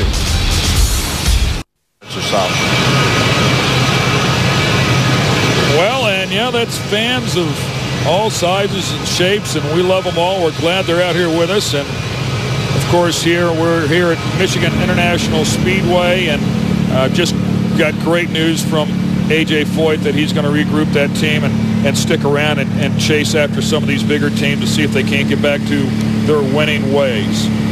Yeah, we're going to see if we can catch up with Chip Ganassi or Roger Penske here in just a second, see if those guys have anything. Of course, Ganassi's team been one of the top teams, but last week they struggled big time at Milwaukee. They never did really get a good handle on how to get the cars set up. Dan Weldon and Dixon both ran in the out of the top 5 for most of the weekend. They were lapped down part of the time. So I'm sure they're thankful to get back on the big tracks where they have been a lot more competitive, and certainly Dixon and Weldon having especially Scott Dixon having a much better year this year than he had last year. He really struggled last year. Weldon had a good year last year with a different team. So we'll see what he can do. Well, we've already seen. He led more laps in Indianapolis than anybody else. And he's very disappointed that he hasn't won more races than he has already. And it almost looked like the crew member there kind of practicing a pit stop, if you will, to remove, and of course tying it up, just kind of get the feel for it. I think a legitimate question to a racer, former racer like yourself, Larry Rice, how different will this track be from what they practiced on? Heavy rain tends to wash the rubber off of it. Are these guys going to have to make some last-minute changes? Well, I think they will make some slight adjustments. It probably will be. The car will be not as tight as it normally would be. So they're probably going to tighten the cars up a little bit. But the guys who have a good setup are not going to do a lot. They're going to take the chance that after a few laps, the Rebel will get back down, and that car will be right back where it was earlier. It is a long race, so I guess you do have that opportunity. Of course, this is a racetrack where they do like to free up the cars, take some wing out of the cars, and let these things sail. Of course, the advantage of that is quicker, faster times. The banking here certainly helps when you're at a flat track like Milwaukee. You need a little more aero grip on the car. Here you can take a little bit away. You get your mechanical grip in conjunction with the degrees of banking and the track. Yeah, and you can see Jack's down there with Roger Penske. It sounds like we're going to get a bite with him. So let's go down and see if Jack's got him yet. For his dominance in auto racing, but for a lot of people on ABC Sports, Roger, they also discovered that you're quite an organizer of Super Bowl festivities as well. Super Bowl 40 in Detroit, a Baffo performance. The NFL was very happy. What sort of things did you take from the way you go about auto racing and instill them in that Super Bowl preparation? Well, I think the experience I had here at MIS and building the track and dealing with sanctioning bodies, lots of corporate hospitality, and just getting into the city and putting a team together. We had a great team. We had 5 years to get ready for it, so we should have been pretty good. But everybody turned out. It was great. It was a good game, and it really showed how great Detroit is. Let's talk a little bit about today. How important is it for you guys, your two drivers, to rebound from last week and get back in this chase? Well, last week wasn't very pretty for us. I think Sam was very happy to pull a second out. The championship is very close. You know, both guys want to win the championship, so we got our own rivalry on the team, and yet we got to watch the Ganassi people who are very, very tough, will be good on these types of tracks. So looks like we had good cars for qualifying. It's going to be consistent. They got to work together today, and then the best man will win at the end. One thing, fellas, that we always notice with the performance of Marlboro Team Penske is somewhere along the road, especially if there's multiple pit stops, you might make a call that's a little bit different than Tim Cindric's in terms of when to bring a driver in. What goes into all of that tactics? Well, Tim and I are racing each other, and you never know. He might have a better idea than I have, or vice versa. Sometimes you win and sometimes you lose. Hey, guys, if I'm going to organize anything, in fact, maybe Rusty's retirement party, I'm going to call Roger and let him put it together, all right? Exciting stuff there. Tim Cindric, by the way, is the team strategist for Helio Castroneves, so obviously working in conjunction with Roger Penske. We'll find out how their calls work out for them in a little bit here, because it won't be long, and they're going to have to start organization. Once again, welcome. We are at the Michigan Indy 400, looking to start this thing. The Michigan International Speedway Racetrack is where we're at Brooklyn, Michigan. And, of course, Ken Stout with you, Larry Rice alongside.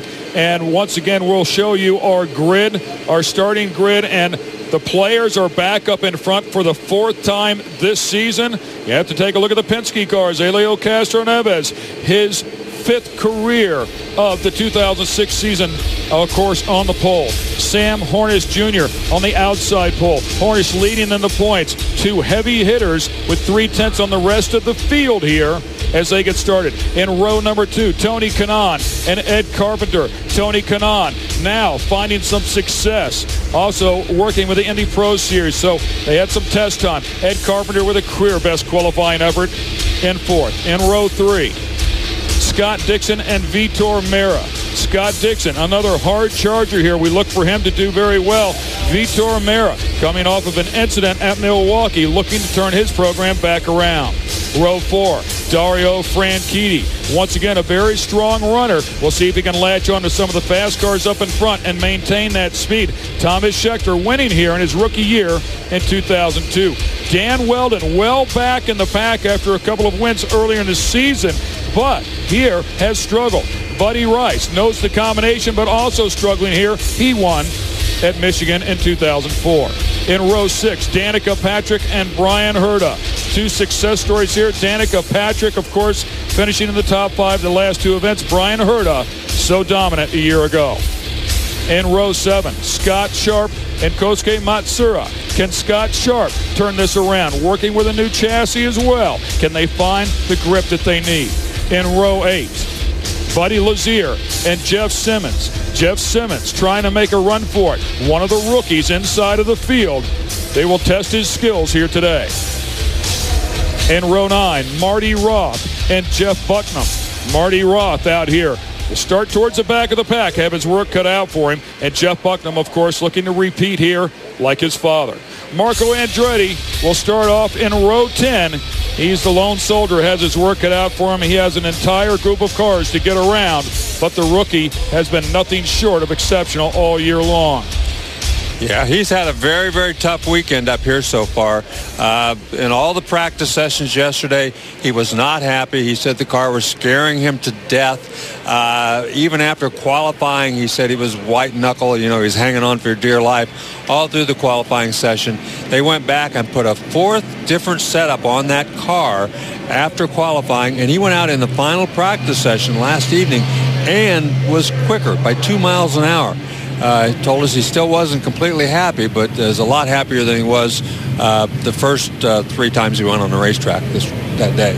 And I would have to think that taking a look at the picture we just saw there of Marco's car, they are trying frantically to get a full load of fuel inside. Yeah, that's right. You shake him, you do everything you can to get that full 30 gallons of fuel in there, because you want to be able to run as far as you can without running out of fuel. Fuel issues have been pretty prevalent in a couple of races. You heard Franchitti earlier say that they were conserving fuel, and they've got a dial inside the car where they can lean or richen that car while they're driving. And if you run it rich or leaner, then you have to slow down. So it makes a big difference. So, and real quickly, hoping the best for Marco. We hope he can make that run up from the back of the pack. Beautiful Honda out there in front of pit road will be the pace car. And when you are watching the IndyCar series here, we are live from Michigan International Speedway. Yeah, we're going to see if we can get a couple words, maybe with Scott Dixon, see what his thoughts are before the start of this race. But that, I think that car is the first hybrid pace car ever used in auto racing. So it's a very unique kind of an automobile that we have up here. Scott Dixon, of course, from Auckland, New Zealand, his family, he's usually watching down there when we go to these races. And I'm sure he wants to say hi to his family and all his friends down in Auckland today. Well, 2003 RL champion Scott Dixon starts 5th today. And, Scotty, I was told that in that final warm-up yesterday, you were one of the better cars on the racetrack. Do you have something for the Penske's today? I hope so. I didn't really get to work with them too much. Did a little bit towards the end, but, it's one of the first times I've been out in a final warm-up, and I think I stayed out the whole time. Did about 40 laps, didn't come in need to change anything, so it was kind of nice. But I think both target cars today are going to be pretty strong. You're on a 2-mile track today, and this week you get to be sort of the guinea pig for the Indy Racing League to go out to Newton, Iowa to a brand new racetrack that a lot of people are pretty excited about. Yeah, it should be interesting. It's nice to get some more tracks under the mile or close to the mile.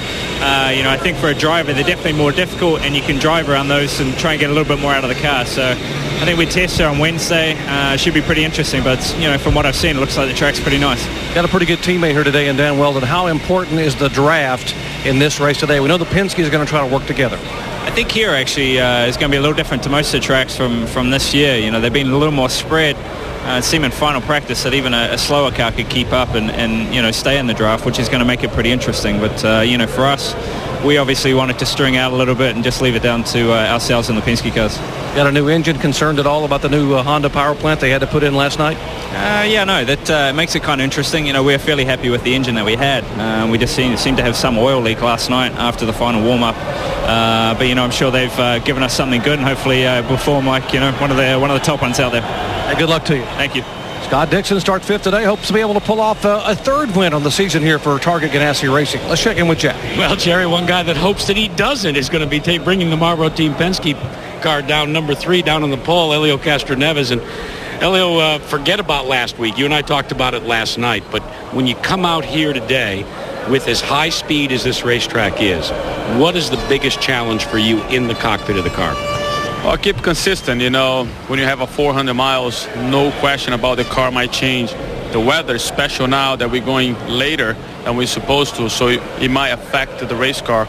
So work together. Sam and I are going to work together, because this place, it's a place that you can do that. And hopefully, in the end, we're going to be right up there. You know, in NASCAR, some of the drivers actually can talk to their fellow drivers. How about you guys in the IndyCar series? Do you have a frequency that you can switch over to? Well, unfortunately, our radio's in the nose, so we won't be able to reach. But we talk to our guys between, and I guess Roger and Cindric, they talk to each other. So the communication is good. So now we hope we're going to work good and finish good. Hey, as bad as things were last week, you went out and you bought a couple of toys last week while you were in Milwaukee. Tell me a little bit about that. Well, it was one of those scooters, you know. It's, you know that I don't spend the money a lot. Well, no, we all know that.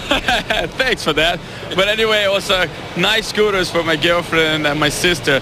And all of a sudden, all the kids in the paddock wanted, so it turned out to be a good investment. Fellas, I saw him late last night. He was wandering around, or Jamie, trying to find those two scooters and get them back. The kids said, no way, they're ours now. Always good fun with Elio Castroneves. Well, now I'm joined by Michael Andretti. He's the team owner that won last weekend and stopped all those Penske drivers and Chip Ganassi drivers with Tony Kanaan. And Michael, what did it take to finally get to that point, make the breakthrough, and get to Victory Circle? Well, to finally have a race where, things went right for us. We felt we were going to have a competitive car there in Milwaukee like we had in a lot of races, but we just been having tough luck. As good as luck we had last year, we're just not having the luck this year, but turned around at Milwaukee. We had all 4 cars running well, and, hopefully we can start carrying that momentum to the rest of the year. Now, there's some disparity with you guys today. Tony Kanaan starting 3rd, and then all the way in the back is Marco Andretti. Have you guys found out what was going on and if you were able to change it overnight? Well, we didn't get any laps with Marco. We tried some setups that were a little crazy, and sometimes I think the team forgets he's a rookie, and, we need to give him more basic stuff, and I think, we've gone back to basics, so hopefully we have a good car for him for the race. Well, of course, you made headlines this week. You have 4 cars right now, but joining you next year is Danica Patrick. What has been the feel like from all your teammates now and from your team about Danica? Everything's been very positive. They feel that Danica is going to be a real asset in a lot of ways for our team, and, I'm very happy to have her aboard. I think she's a real competitor, and, hopefully she doesn't win the race before the end of the year so we can be the first ones to say that we won it for her. I know Bobby Rahal doesn't want to hear that. We have 4 races to go with Danica, but next year we'll see her on your team. Good luck today. Thank you. I wonder if Danica would change her mind when he says hopefully she doesn't win a race before the end of the year, because he wants her to get her first win, obviously, with AGR. So I don't know if she'd be happy with that one or not. I'm sure she'll be digging hard here looking for her first win at Michigan International Speedway. She'll fight just as hard as she possibly can, including with those AGR drivers. It's the IndyCar Series Michigan Indy 400 out of Brooklyn, Michigan. Let's go down to Danica. Andretti Green next year. And moments ago, Danica, we talked to Michael Andretti, who says he wants to see you be successful, but he doesn't want you to win a race until next year. Now, 4 races to go this year. Michael Andretti wants you to wait and win next year. Bobby Rahal wants to see you win before you leave here. What does Danica want to do? Silly. I want to win as soon as I can. That's my job as a driver, and as I've said a couple times this weekend, I would imagine that's the reason why Michael wants me, is because I want to win right now. What kind of shot do you have today? I know the car was a little bit of a handful in that final warm-up, but they said they made some changes. Yeah, it wasn't a horrible car in the final practice by any means. It's just a matter of making it consistent. That's always the challenge with a long race, is just making the car consistent. And I think that it's reasonable. My engineer Ray's made some good changes right before the race, the last couple events, and let's hope he does it again. Hey, good luck to you and be safe out there. Thank you. Danica Patrick climbing in a car. She's got 4 more shots to get a win for Rahal Letterman. Well, don't count her out. She has passed 43 cars in the 2006 season. She knows how to pass somebody, and she started off in the back way more than she started off in the front. So it's not unfamiliar territory. That's right, and that's the most of any driver in the IRL this year. She's passed more drivers than anybody else. Good news, bad news. Good news is she passed a lot of people. Bad news is she had some lousy starting spots and lousy qualifying times, and that's the reason she started back there so deep in the field. Well, and a lot of times the cars will work on a race setup, not necessarily a qualifying setup. You want to qualify as best you can, obviously, to start off towards the front, but it's not the end-all if you don't, and I think she's certainly proven that over the last couple of events where she has brought home the car in 4th place. Well, that's right. They had some great strategy last race at Milwaukee. They conserved fuel, and then they also saved a set of tires. You only get so many sets of tires at each event. They had a brand new set. A lot of the teams were out. They could not change any more tires. That's the reason they didn't all come in. But Scheckter and Danica both had a set of brand new sticker tires in their pits. They both came in and put them on. They went back out and passed a lot of really fast race cars during those last several laps. And I think you're going to see some of these teams do the same thing. I think they had 9 sets of tires here. You can see right there, the stickers are on the right side, the real shiny ones, the ones that have been used on the left side. So they probably used 1 for practice, 1 to simulate qualifying, 1 for qualifying, and then they might have used another one. So most of them are going to have either 5 sets or maybe 6 sets of tires here. This is going to be at least a 4 pit stop race, probably 5, and it could be 6. So the people who have 6 sets of tires left could have some sort of an advantage if there's a yellow near the end of the race. Well, I know even for Helio Castroneves, Sam Hornish, they made 1 qualifying lap, and it's because they didn't think the car was going to do that much better. More importantly, they were saving a tire. They got a good lap in. It is what it is, and they saved the tire. And you wouldn't think 1 lap would mean that much, but obviously it does. Well, the fastest lap these tires have on them is usually about the 3rd or the 4th lap. Once you go beyond the 4th lap, you're done, and it's going to be slower from then on down. So that's exactly what they did. A couple of warm-up laps, and then, of course, a qualifying lap. They were able to bring home 2 great times as they both sit on the front row. Well, Larry Rice, Ken Stout with you, and boy, are we looking forward to this. Finally, we are just moments away from the official call here. We're going to get engines started and get these drivers out here on the track and finally let these drivers do what they were made to do, and that's go racing. Yeah, gentlemen, start your engines is going to happen shortly. As soon as that happens, a lot of the butterflies, a lot of the frustrations, a lot of the anticipation that these drivers have been feeling will go away. So everybody looking pretty much forward to getting this thing. You can see the drivers still strapping themselves in the car. All the drivers not in yet, so we're still a few minutes away from gentleman's start. That's Thomas Scheckter, you see, with his helmet on there. They're getting the cockpit ready and getting him ready to get down in that car so that they can get this race underway. And by the way, what he's holding in his hand is actually a personal fan. They'll put those on the steering wheel or the front cowl and blow some cool air back at the drivers because it is so hot. Quickly, Larry, before we get started, I do want to say thank you and for the opportunity of coming out here. Of course, I'm filling in for Gary Lee, who had a death in the family, and our thoughts and prayers are with Gary Lee. He will be back with us very soon. Those of you down in New Zealand, that's Derek Davidson leaning over the cockpit of that car. Derek Davidson used to run midgets down in New Zealand for a few years. He's given up racing. He's now changed to the left rear tire for Thomas Scheckter on this Vision Racing team. So going back to take a look at a win for Thomas Scheckter. Keep in mind, he got his first career win right here at Michigan.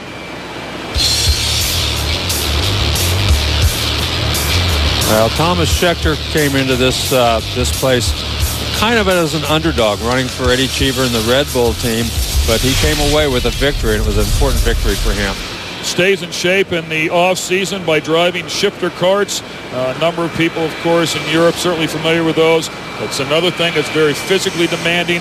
The horsepower to weight ratio, the reaction of the cars. I think all the drivers pretty much agree about as close as you can get short of being inside of one of these cars, and obviously just pennies on the dollar to go out and test. Yeah, I didn't count this year's starting field in Indianapolis, but a couple of years ago I went through and took a look at how many of the drivers who started the Indianapolis 500, and I think this was probably in 2004 that I did this, and I think something like 18, over half of the field actually got their start in go-karts. So it's a very, very popular form of racing, and it is the way that a lot of these drivers got their start.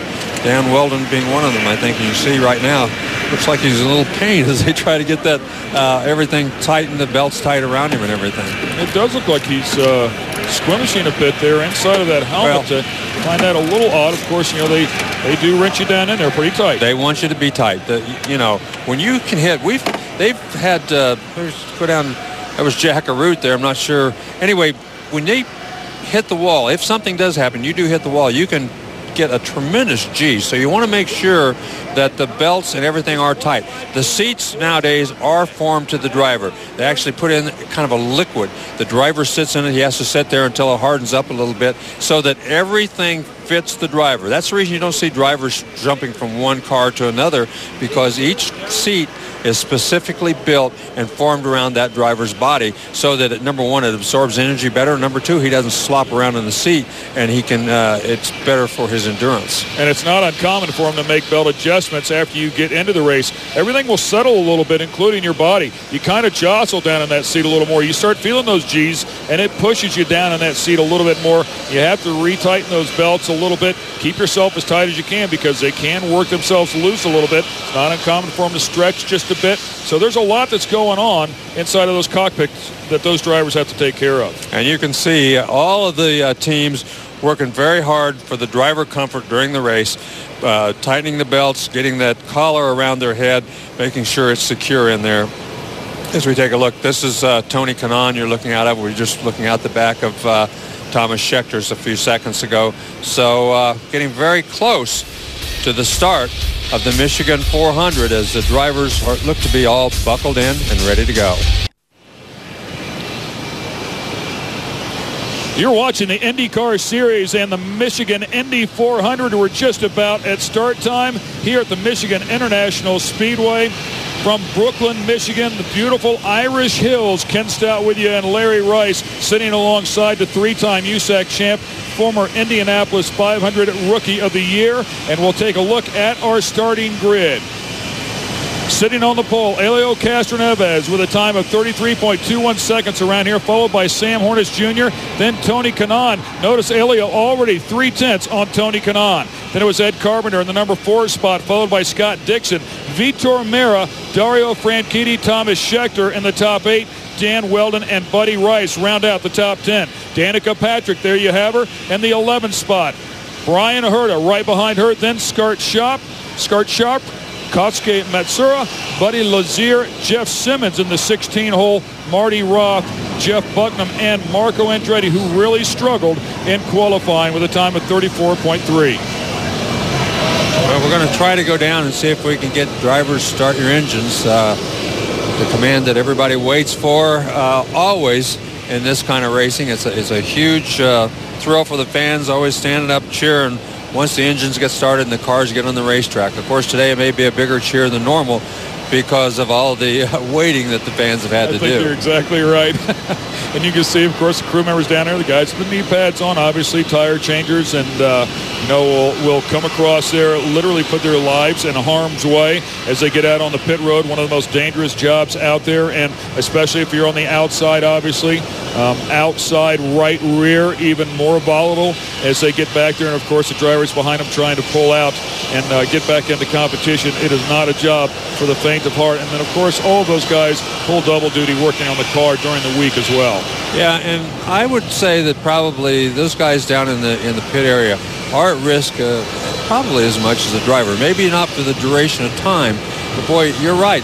Even one of these cars at 60 miles an hour, and we've seen guys hit at 60 miles an hour, it can do a lot of damage if you're out there bent over a race car not expecting that hit, or even if you are, for that matter. So take a look at one of the Vision cars there, and of course the tires stacked up, waiting to be mounted onto these race cars as they will try to cover the entire 200 laps here at MIS as quickly as absolutely possible. If you can use all your tires, that means you brought it home at the end of the day. It's probably not an all bad deal. You've left nothing on the table if they're all gone at the end of the day. You're exactly right. Taking a look out of the back of Brian Herta's car right there. And as these guys, you can see the fan up there blowing in Tony Kanaan's face. It is very hot. He's got his eyes closed, just trying to relax a little bit, trying to, kind of get his thoughts together, really, as they get ready to head out on the racetrack. Another great topic to talk about with these cars is the steering wheel alone. A very expensive item inside of the car, but so much can happen from that steering wheel, from leaning the engines out, giving them a little more fuel. You can even change the chassis to a degree. They have weight jacks inside of them, a paddle, if you will, to jack the weight around from front to rear. So there's so much that goes on, and the driver actually has the option to change inside of that cockpit. Yeah, he can change some things. That the weight is about the only thing. They can't change the wings from in there. And I think the sway bar and the weight, about the only changes you can make from inside the cockpit as far as the chassis goes. But certainly you can dial the engine down as far as the leanness or richness of the engine. And of course, the full rich, you can run a lot more fuel, throttle down all the way around and so forth. So, it's just you have to play the game. You have to take your chances. And on this racetrack, you have to be aggressive. That's the main thing. You have to be aggressive. And the mandated rev limiter at 10,300 RPMs, a taste different from 10,500 RPMs as it was previously. So, and even that small amount can really affect these cars. But everybody's the same across the board, so it'll be fair to all. We'll find out. So we're very, very close to throwing the green flag. I know we've been telling you that, but please believe us. We're not making it up, or we would bail out too. But we are going to stick with you, and we are going to get this race started. Welcome to the Michigan 400, Michigan International Speedway. We're about 50 miles west of the Motor City of Detroit, and a beautiful facility, a beautiful area of the country. Very, very green grass here this time of year in the Midwest.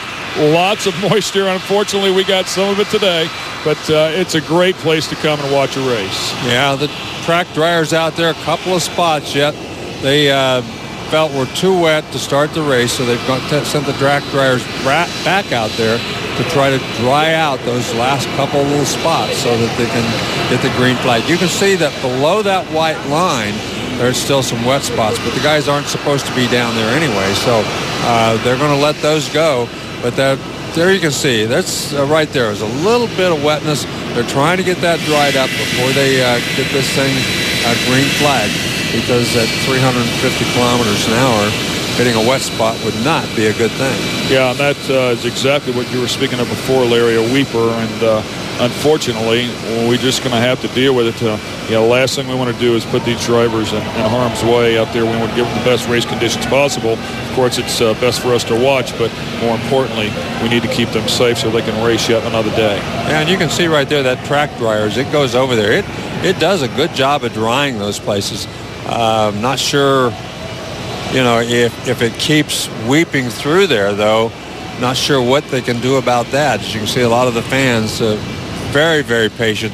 Remember, this race was supposed to start 2 hours ago, and fans, most of them came back in. I think actually some of them gave up when that big storm came through and left, but most of the fans came back in and are patiently waiting the start of this event. Another big story that has surrounded this particular event is the tires in combination with the chassis. At Milwaukee was not the case. And we spoke with Larry Curry, the strategist team manager for Vision Racing.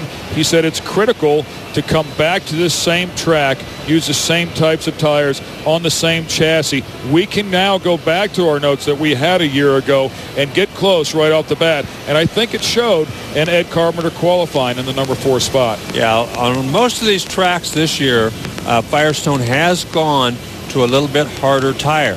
So it did make a difference in how these cars handled. Indianapolis, it was one of those tracks. But at this racetrack, it's one of the few, and because it's the only 2-mile racetrack that they run on, they did bring back exactly the same tire that they ran last year. And so the teams who have run here and run exactly the same cars, it does help with their setup. There's no question about it. So a team like AGR might have an advantage here, or Vision Racing might have an advantage here today. Let's talk about the Indy Pro Series, because it does play a huge part in what we're watching here today. Of course, the IndyCar Series. And the reason I say that is we take a look at a Tony Kanaan, who is fresh off of his win at Milwaukee, where he had a chance to test. We see that he's qualified 3rd here. Again, has had a chance to test here a month ago. The reason they've had that opportunity is because of their involvement in the Indy Pro Series. Right. They kind of gave an incentive to these IndyCar teams to get into the Indy Pro Series. What the incentive is if you have an Indy Pro Series team, then you can practice one of your cars with that Indy Pro Series car at a venue when it practices. So that'll give you an extra 3 tests or 4 tests a year that you would ordinarily not get. So a lot of them have bought those Indy Pro Series cars just for that reason. Now we see some of the teams, as is AGR, I think, kind of held off as long as they possibly could. Maybe not spend that money, maybe not spend that time, or because it's a limited number of test sessions, you don't want to use them up right off the bat. Let's find out where we're going to stand. And, of course, probably thought they were, golden after the 2005 season. I think that's exactly right. I think they thought they were in much better shape than they really were. So because they didn't do a lot of testing, they have a lot of test days left near the end of the season. And just as you said, it's proven to help them. It helped them last week, and they're certainly hoping that it's going to help them this week. We're going to try to get a word with Chip Ganassi here in just a second, see what his thoughts are after a pretty dismal race yet last week. And then coming back. He couldn't even make it. Am I wrong? Yeah, he didn't even get there. He didn't even get there. His jet didn't. His airplane. One thing after another. It was jets and race cars. Along with his everything else, his airplane never got him to the racetrack. So they're in much better shape here this weekend. I know. Let's go down and see what he's got to say about it. Here in his target team. And Chip, we talked a little earlier about Dan Weldon dominating Indianapolis and Texas. He led the most laps at both places and didn't win either one of them, yet he wins the race at Homestead by leading only 8 laps. Is there a lesson to be learned there? Well, I think so, Jerry. I think, it's obvious you don't have to, let me say this. With everyone having the same engines this year, there's a lot more strategy going on in the pits with fuel mileage. And, the cars are a lot closer than they were a year ago. Dan's doing a great job, and we just need to do a better job for him here in the pits and on our fuel mileage and making sure at the end of the races we have enough so we can run full rich at the end of the races like a lot of these guys can do. When I walked up a moment ago, you were talking to some of your high-tech engineers here about trying to develop a word. What was the what were you talking about? Well, yes, I was musing about the fact that here we have this multi-million-dollar industry, and we have the word weepers. And weepers are out there on the track. I don't know any other use of the term weepers. And weepers are a noun that is, I guess, signifies a hole in the asphalt where there's water coming through. Yeah, in medicine we would call them oozers, but we call them weepers here in racing. There's got to be something technical we can get from one, maybe Andy Brown or one of the engineers. The smallest things can bring the industry to its knees. All right, Chip Ganassi hoping that his 2 cars will have a shot at winning it here today. Let's go back. Well, Jerry, you know that we've talked about Vitor Meira and the revived Team Panther for so many times. Well, the brains behind the operation, the guy that has always said, no way, we're not giving up, is John Barnes. And JB, you got an infusion of support financially, and all of a sudden you've got a driver that is very unique. In your estimation, where does he fit with some of the great drivers that have driven Panther cars to championships and to success that you've enjoyed in IndyCar racing? I think he's up there with the best of them. He's a great driver. He's got a great attitude, great work ethic, and he's so humble around all the guys in the shop. But I'll tell you, when he flips that shield down, he's Jekyll and Hyde. Now, back at Watkins Glen, you played a little bit of a game with him in terms of motivating when the weather was bad and you were going to go from dries to slicks and then slicks back to dries. And you posed a question to him, could he hold on in the rain in the slick tires? What did that teach you about Vitor Meira when he came back and said, whatever you need me to do, boss? Well, that's what he is. He's a champion. The kid, everybody in the media always rags him about not winning races and stuff before. I'll tell you what, I think the true testament of champion is somebody that go to sleep every night and know that they've given 110%, and that guy does. Well, this is a team, fellas, that is certainly championship caliber. They put Sam Hornish Jr. in IRL's victory lane for championships 2 times, and it wouldn't surprise me, fellas, if today John Barnes and Vitor Meira end that second-place bridesmaid streak. Well, and, we're as guilty as anybody. Of course, the media is going to play off that. But when you've made this many starts... This is the man that's calling the shots behind the pit wall here. Ray Lito, the team engineer and the fill-in team manager. Ray, talk about what you guys have done. You, of course, want to get that first win. So it has been tough for Vitor, but an extremely talented driver. I agree. Right. I thought we were going to get a chance to talk to Ray Lito there for a second. But he's Danica Patrick's engineer. He's the guy who is the strategist on the team, calls the shots on that team. And it's very, very good when an engineer and a driver get along well. As a matter of fact, it's essential to this sport if you get along with your engineer. He can be your best friend or your worst enemy. If you treat him badly, he can make you look like an absolute fool on that racetrack. So the engineer and the driver have to be on the same page. They have to want the same things. They have to talk the same language. They have to know, if a driver says it's just a little bit understeer, they got to know exactly what a little bit means, what they have to dial in. So it's a learning process for drivers and engineers. Danica Patrick, Ray Lito have got a very good relationship. Not sure what will happen when she goes to Andretti Green, but obviously, Penske, Ganassi, they've put together teams that really work well together, and that's been very, very important for those guys throughout the year. And in the words of Brian Herta, I think next to my family, my relationship with my engineer is probably my most important single relationship.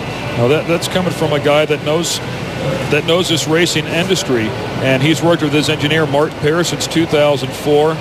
They have to be able to communicate clearly with each other. They have to have, and we always use this word, and everybody knows what it is. It's hard to explain, but you have to have that chemistry. Yeah. And that guy has to know what you're thinking. You have to know what he's thinking. Well, exactly right. And it's just something that comes with time generally. You have really great engineers, and then you have good engineers. You have to have a great engineer in this in the IRL to be successful. There's nobody who's not good here, believe me, but there are some who are much better than others.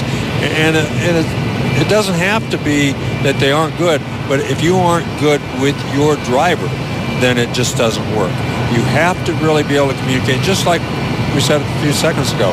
If that driver comes in and says you got to tighten it up just a little bit, the engineer has to understand what a little bit is to his driver, and every driver that's different, So it's a very important process that they have to go through, and obviously, like we said, Ganassi and Penske, their engineers and drivers are all on the same page.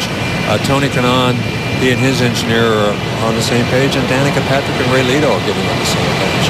Now, we were talking to Chip there earlier, talking about leading laps. Sam Hornish Jr. is the leader of holding the lead lap in the 2006 season at 553.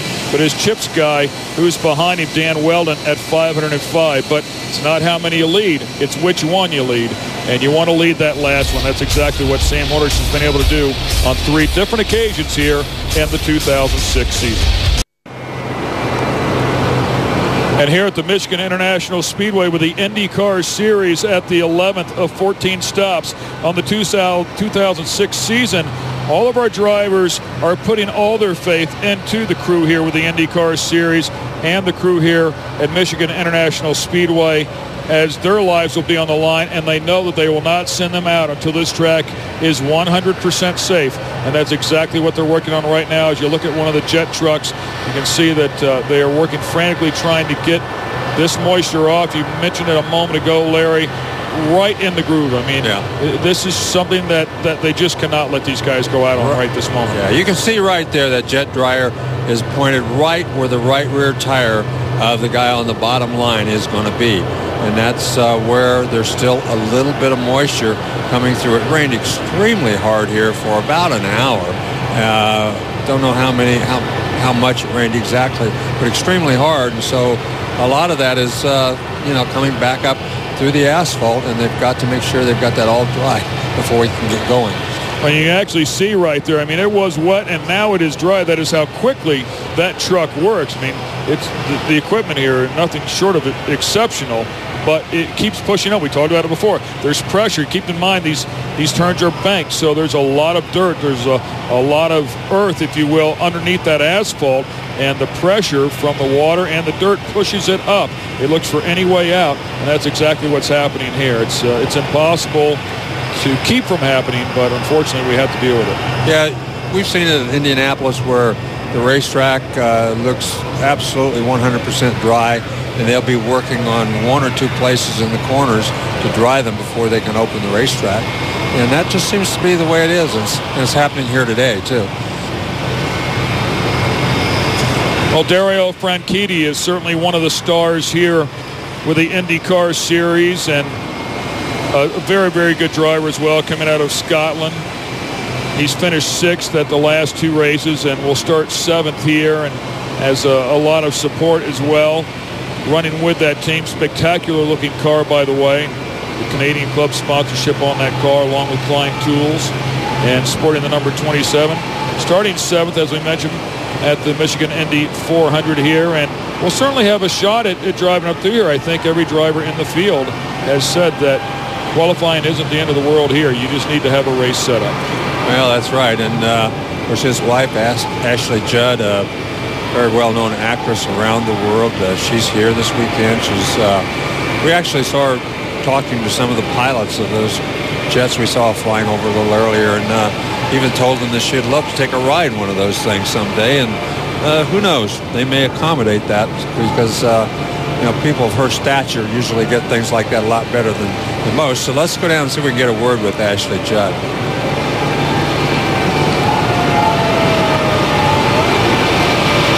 I guess not. She's not quite ready yet. I agree with you, though. I mean, I was actually standing very close to her when she was talking with the Flyboys. And Jack, one of the good things about being a part of this series is the fact you get to know a lot of the families of the drivers, and everyone knows this young lady here, award-winning actress Ashley Judd, who is the wife of Dario Franchitti. And Ashley, earlier in the day, we talked to Dario, the fact that he has a lot of options to weigh for 2007. What would you like to see your husband do? Well, first of all, options and choices are sacred, and it's wonderful to be in a position to have choices. And my wish for him is that he follows his heart and can compete to the very best of his ability. He's very gifted in a special way, and I want him to be able to fulfill his promise wherever that is. And I'm certainly prepared to go traipsing around wherever we might go, here, there, hither, and yon. It's all okay with me. We visited with you briefly at Nashville, and you had the whole family there. You had your sister Winona there, and you had your mom Naomi. It was great to see the family back together, all there to watch Dario race. I guess they've all become IndyCar fans. They get so emotional and so jacked up about every single race. I don't know if I was like that at first, but it actually completely wears me out to talk to them on race day. So I try to let everybody have their own adrenaline, and then we talk about it on Monday. But they're all huge race fans, and they just completely adore him. Well, Winona said she wanted that guitar, which is the trophy they have at Nashville. That guitar was coming to her. I thought she was going to go hike her leg and take a little pee on it. She was like, nobody else can have that guitar. She was extremely territorial about it. That's what I call marking your turf. in more ways than one. In more ways than one. That's Ashley Judd down here beside. You hear everything here in IndyCar racing, guys. Well, I got to tell you, I certainly wasn't expecting that one. I don't know how happy her sister's going to be with her either. Yeah, I think she's apologizing there a little bit for that remark. But, well, what the heck? And you know what? My money's on her sister if they go to the fisticuffs there. Yeah. Sister's, she could beat up on her, I think. But Ashley Judd, she has been very supportive of her husband since they've been married. And she's certainly brought a lot of attention to that team because, very, very well-known lady.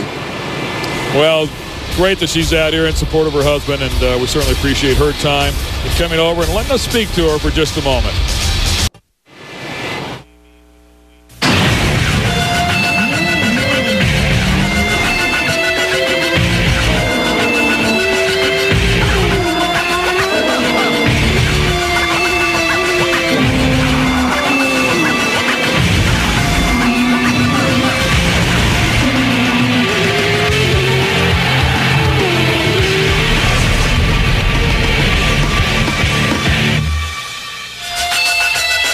Welcome to Michigan International Speedway for the IndyCar Series.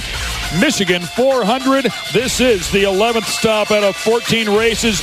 We are live here in Brooklyn, Michigan. Ken Stout with you, Larry Rice sitting alongside. We have dealt with Mother Nature. She has blown through and, of course, wreaked her hath on us, if you will, and we have dealt with that. We've dried this track.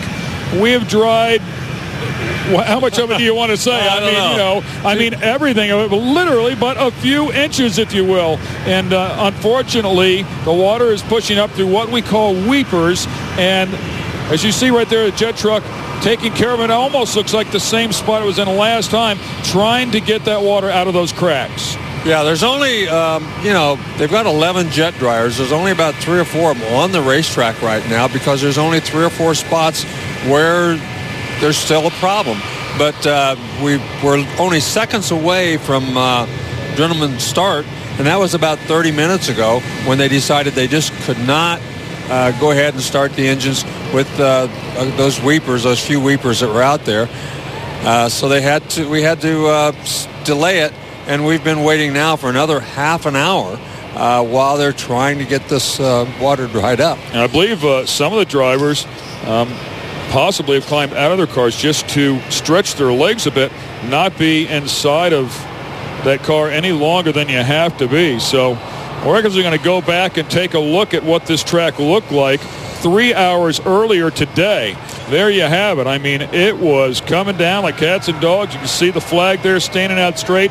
And actually, it was a beautiful thing to watch, but the front that came over us was tremendous. Yeah, and this was only about 30 minutes before the race was scheduled to start. It was still raining about half an hour after the race was scheduled to start. But once it did stop raining, the track actually dried very quickly. But that car sitting out in the rain was not one of the cars that they're going to race. Scott Dixon's car, number 9, right on the side of it, man. Well, that's the cutaway car that they use to show, you can kind of see the IndyCar insides for the fans and so forth. So they had it sitting outside. This was the sweepers they had sweeping the excess water off of the pit area so that they could start the drying process. But the water was actually, an inch thick down there on that concrete pad where they were pitting. So, they've done a terrific job in a very short period of time. It was less than an hour and a half that they had the track what we thought was completely dry. And then those weepers developed, and we've been kind of going through that again for the last total dry time is less than 2 hours right now. I mean, it was raining up till about 5 or 10 minutes after 4, so we're a little shy of 2 hours to that mark, but it's simply amazing what they've been able to do here in a small amount of time. But until they get this, and we mentioned it before, until they get this track to the point that they feel it's safe to put these drivers on that are traveling in excess of 348 kilometers per hour, they are not going to do it. Yeah, that's right. They're just not going to go out there where there's any problems at all. We'll go back and kind of take a look back at the season here in a minute. And there you can see a couple of dryers still on the racetrack. This is on the front straightaway where there's not quite as much banking. So let's go back and take a look at the race recap from earlier this year. At the stripe, it is Weldon! St. Petersburg, Florida. Oh no, Thomas Scheckter. Elliott Castanevis. Konnichiwa. Oh, another crash. Spider-Man does it again. It's time for the 90th running of the Indianapolis 500. Stalls the car. At the stripe, Hornish wins. He's an idiot. Whoa. An angry Marco Andretti. It will be Scott Dixon. You see the sparks? That's just how quick the laps. Elliott Castanevis takes the lead. Touching wheels. Oh, look at Marco. You are the man there. You are the man. Leaders go green, green, green. Yellow, yellow. Happy birthday, Sam. Come out of fourth. Get on the gas. One last shot for Weldon. He won't do it. I have never seen Elio Castroneves this frustrated. Hey, boys, that's for you guys. Well, and that was a look at what has happened so far this year as Tony Kanaan came in for victory there in Milwaukee, the first one for Andretti Green this year. 5 winners so far this year: Castroneves, Dixon, Hornish, Weldon, all with either Ganassi or Penske. Kanaan last week was the first team to break through that dominance. Hornish, Castroneves, and Weldon, 3 of the 4 guys who have so far sat on the pole, Franchitti being the only other one. The point standings, again, one of the closest races in IRL history, even though Sam Hornish pulled out to somewhat of a lead last week with a second-place finish. He has now 25 points over Dixon, 30 over Castroneves, and only 32 over Dan Weldon. So still a very close race, and Tony Kanaan pulls into the top 5 after that victory last week. We still have 3 races to go. In 2 weeks, we'll be in Sparta, Kentucky. Then we go out to the last road race on the schedule in Sonoma, California, and then to Joliet, Illinois to wrap up the race. The 2 August 13th and the September 10th, those 2 tracks, 1.5 mile tri-ovals like we've run a lot of here in America. And, of course, the Sonoma Napa Valley Racetrack. An absolute joy to go out there because of the beautiful country that racetrack is in. And a lot of these drivers really looking forward.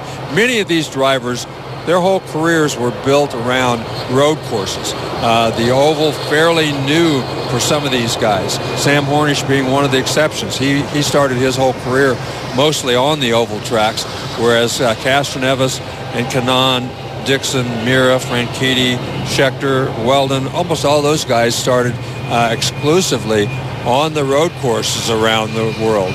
We're being told now that it's about 5 minutes until drivers start your engines, so everybody looking forward to getting this thing started and getting going again. So you can see the drivers back in the cars, buttoned in and ready to go. So the track drivers have done their job. They've been out there, and they have got these weepers pretty well stocked. You know, Larry, you mentioned road courses, and I think it's another good point here with Sam Hornish Jr. He needs a good race here because the next couple of events will be road courses where he typically does not do all that well. Yeah, just one road course left, but still, that one road course, he does not do well on them. He's improved. He's gone through all the driver school. They've tested, but he still is not as proficient on the road courses as some of these other guys. So, it's going to be to his advantage to run well, you're right, this week and in 2 weeks in Kentucky, so that he's got a cushion going into that last road race out in California. 43 starts here. Sam Hornish Jr., 6 wins and 22 top fives. Before Team Penske, out of 52 starts, 11 wins and 30 top fives. Pretty close right there.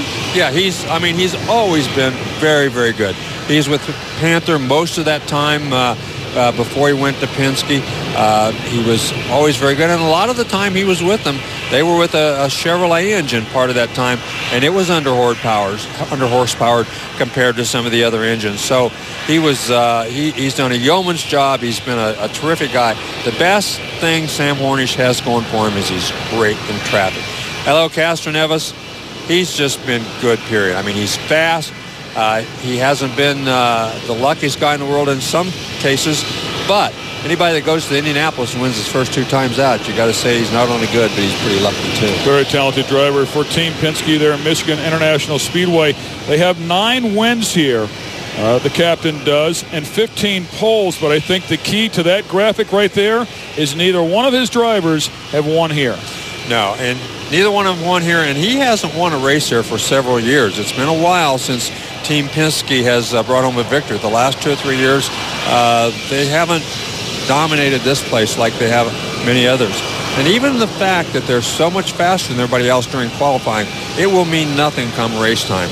We saw them dominate qualifying last weekend at Milwaukee, but when it came race time, Castroneves fell from first back to about 6th in about the first 4 or 5 laps. And there you have a look at Roger Penske, who we talked about earlier, employing 35,000 people in 1,700 different locations worldwide with all his businesses, and the fact that he has been the ultimate organizer.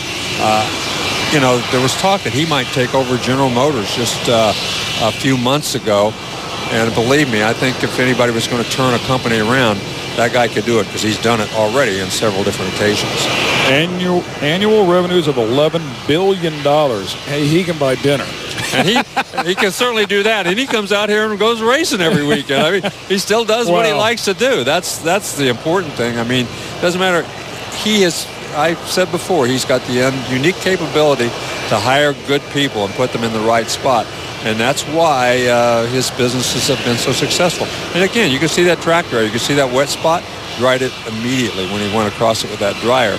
The problem is that it keeps popping back up for some reason. You know what impresses me about people like Roger Penske and A.J. Foyt, Chip Ganassi? These guys do nothing but race. And we've both been around it for a long, long time. We know what type of effort it takes. Never mind the money. Just the drive you must have to maintain the level of competition that their teams have for so many years. I mean, we are talking about 30 years that these guys have been getting this done. Well, remember, both those guys started out driving. I mean, Roger Penske, when he first started, he was a driver mostly on road courses. Chip Ganassi ran the IndyCar Series for a couple of years, had one bad crash right here at Michigan, as a matter of fact. And they both moved on, but the competitiveness in their nature has never gone away. They're just as competitive today as they ever were when they drove. And believe me, if you sit down and talk to Chip Ganassi to this day, his burning desire is to be better than Roger Penske. And that's a pretty tall task. They fuel each other. I mean, there's no question, as you kind of mentioned before, between AJ and Mario. It's I don't want to say that it's escalated to that point, but they do push each other, that level of competition. And it's just amazing to knowing how hard it is. I mean, I think the misnomer for most of the people around the world is, hey, I want to be a race car driver. It'd be really cool. But if you really see the work that goes into what it takes to be a professional race car driver, I will tell you, I bet you most people would think twice, because you don't have much of a family life unless, obviously, your family is in a position where they can actually go with you. It's a very, very tough job.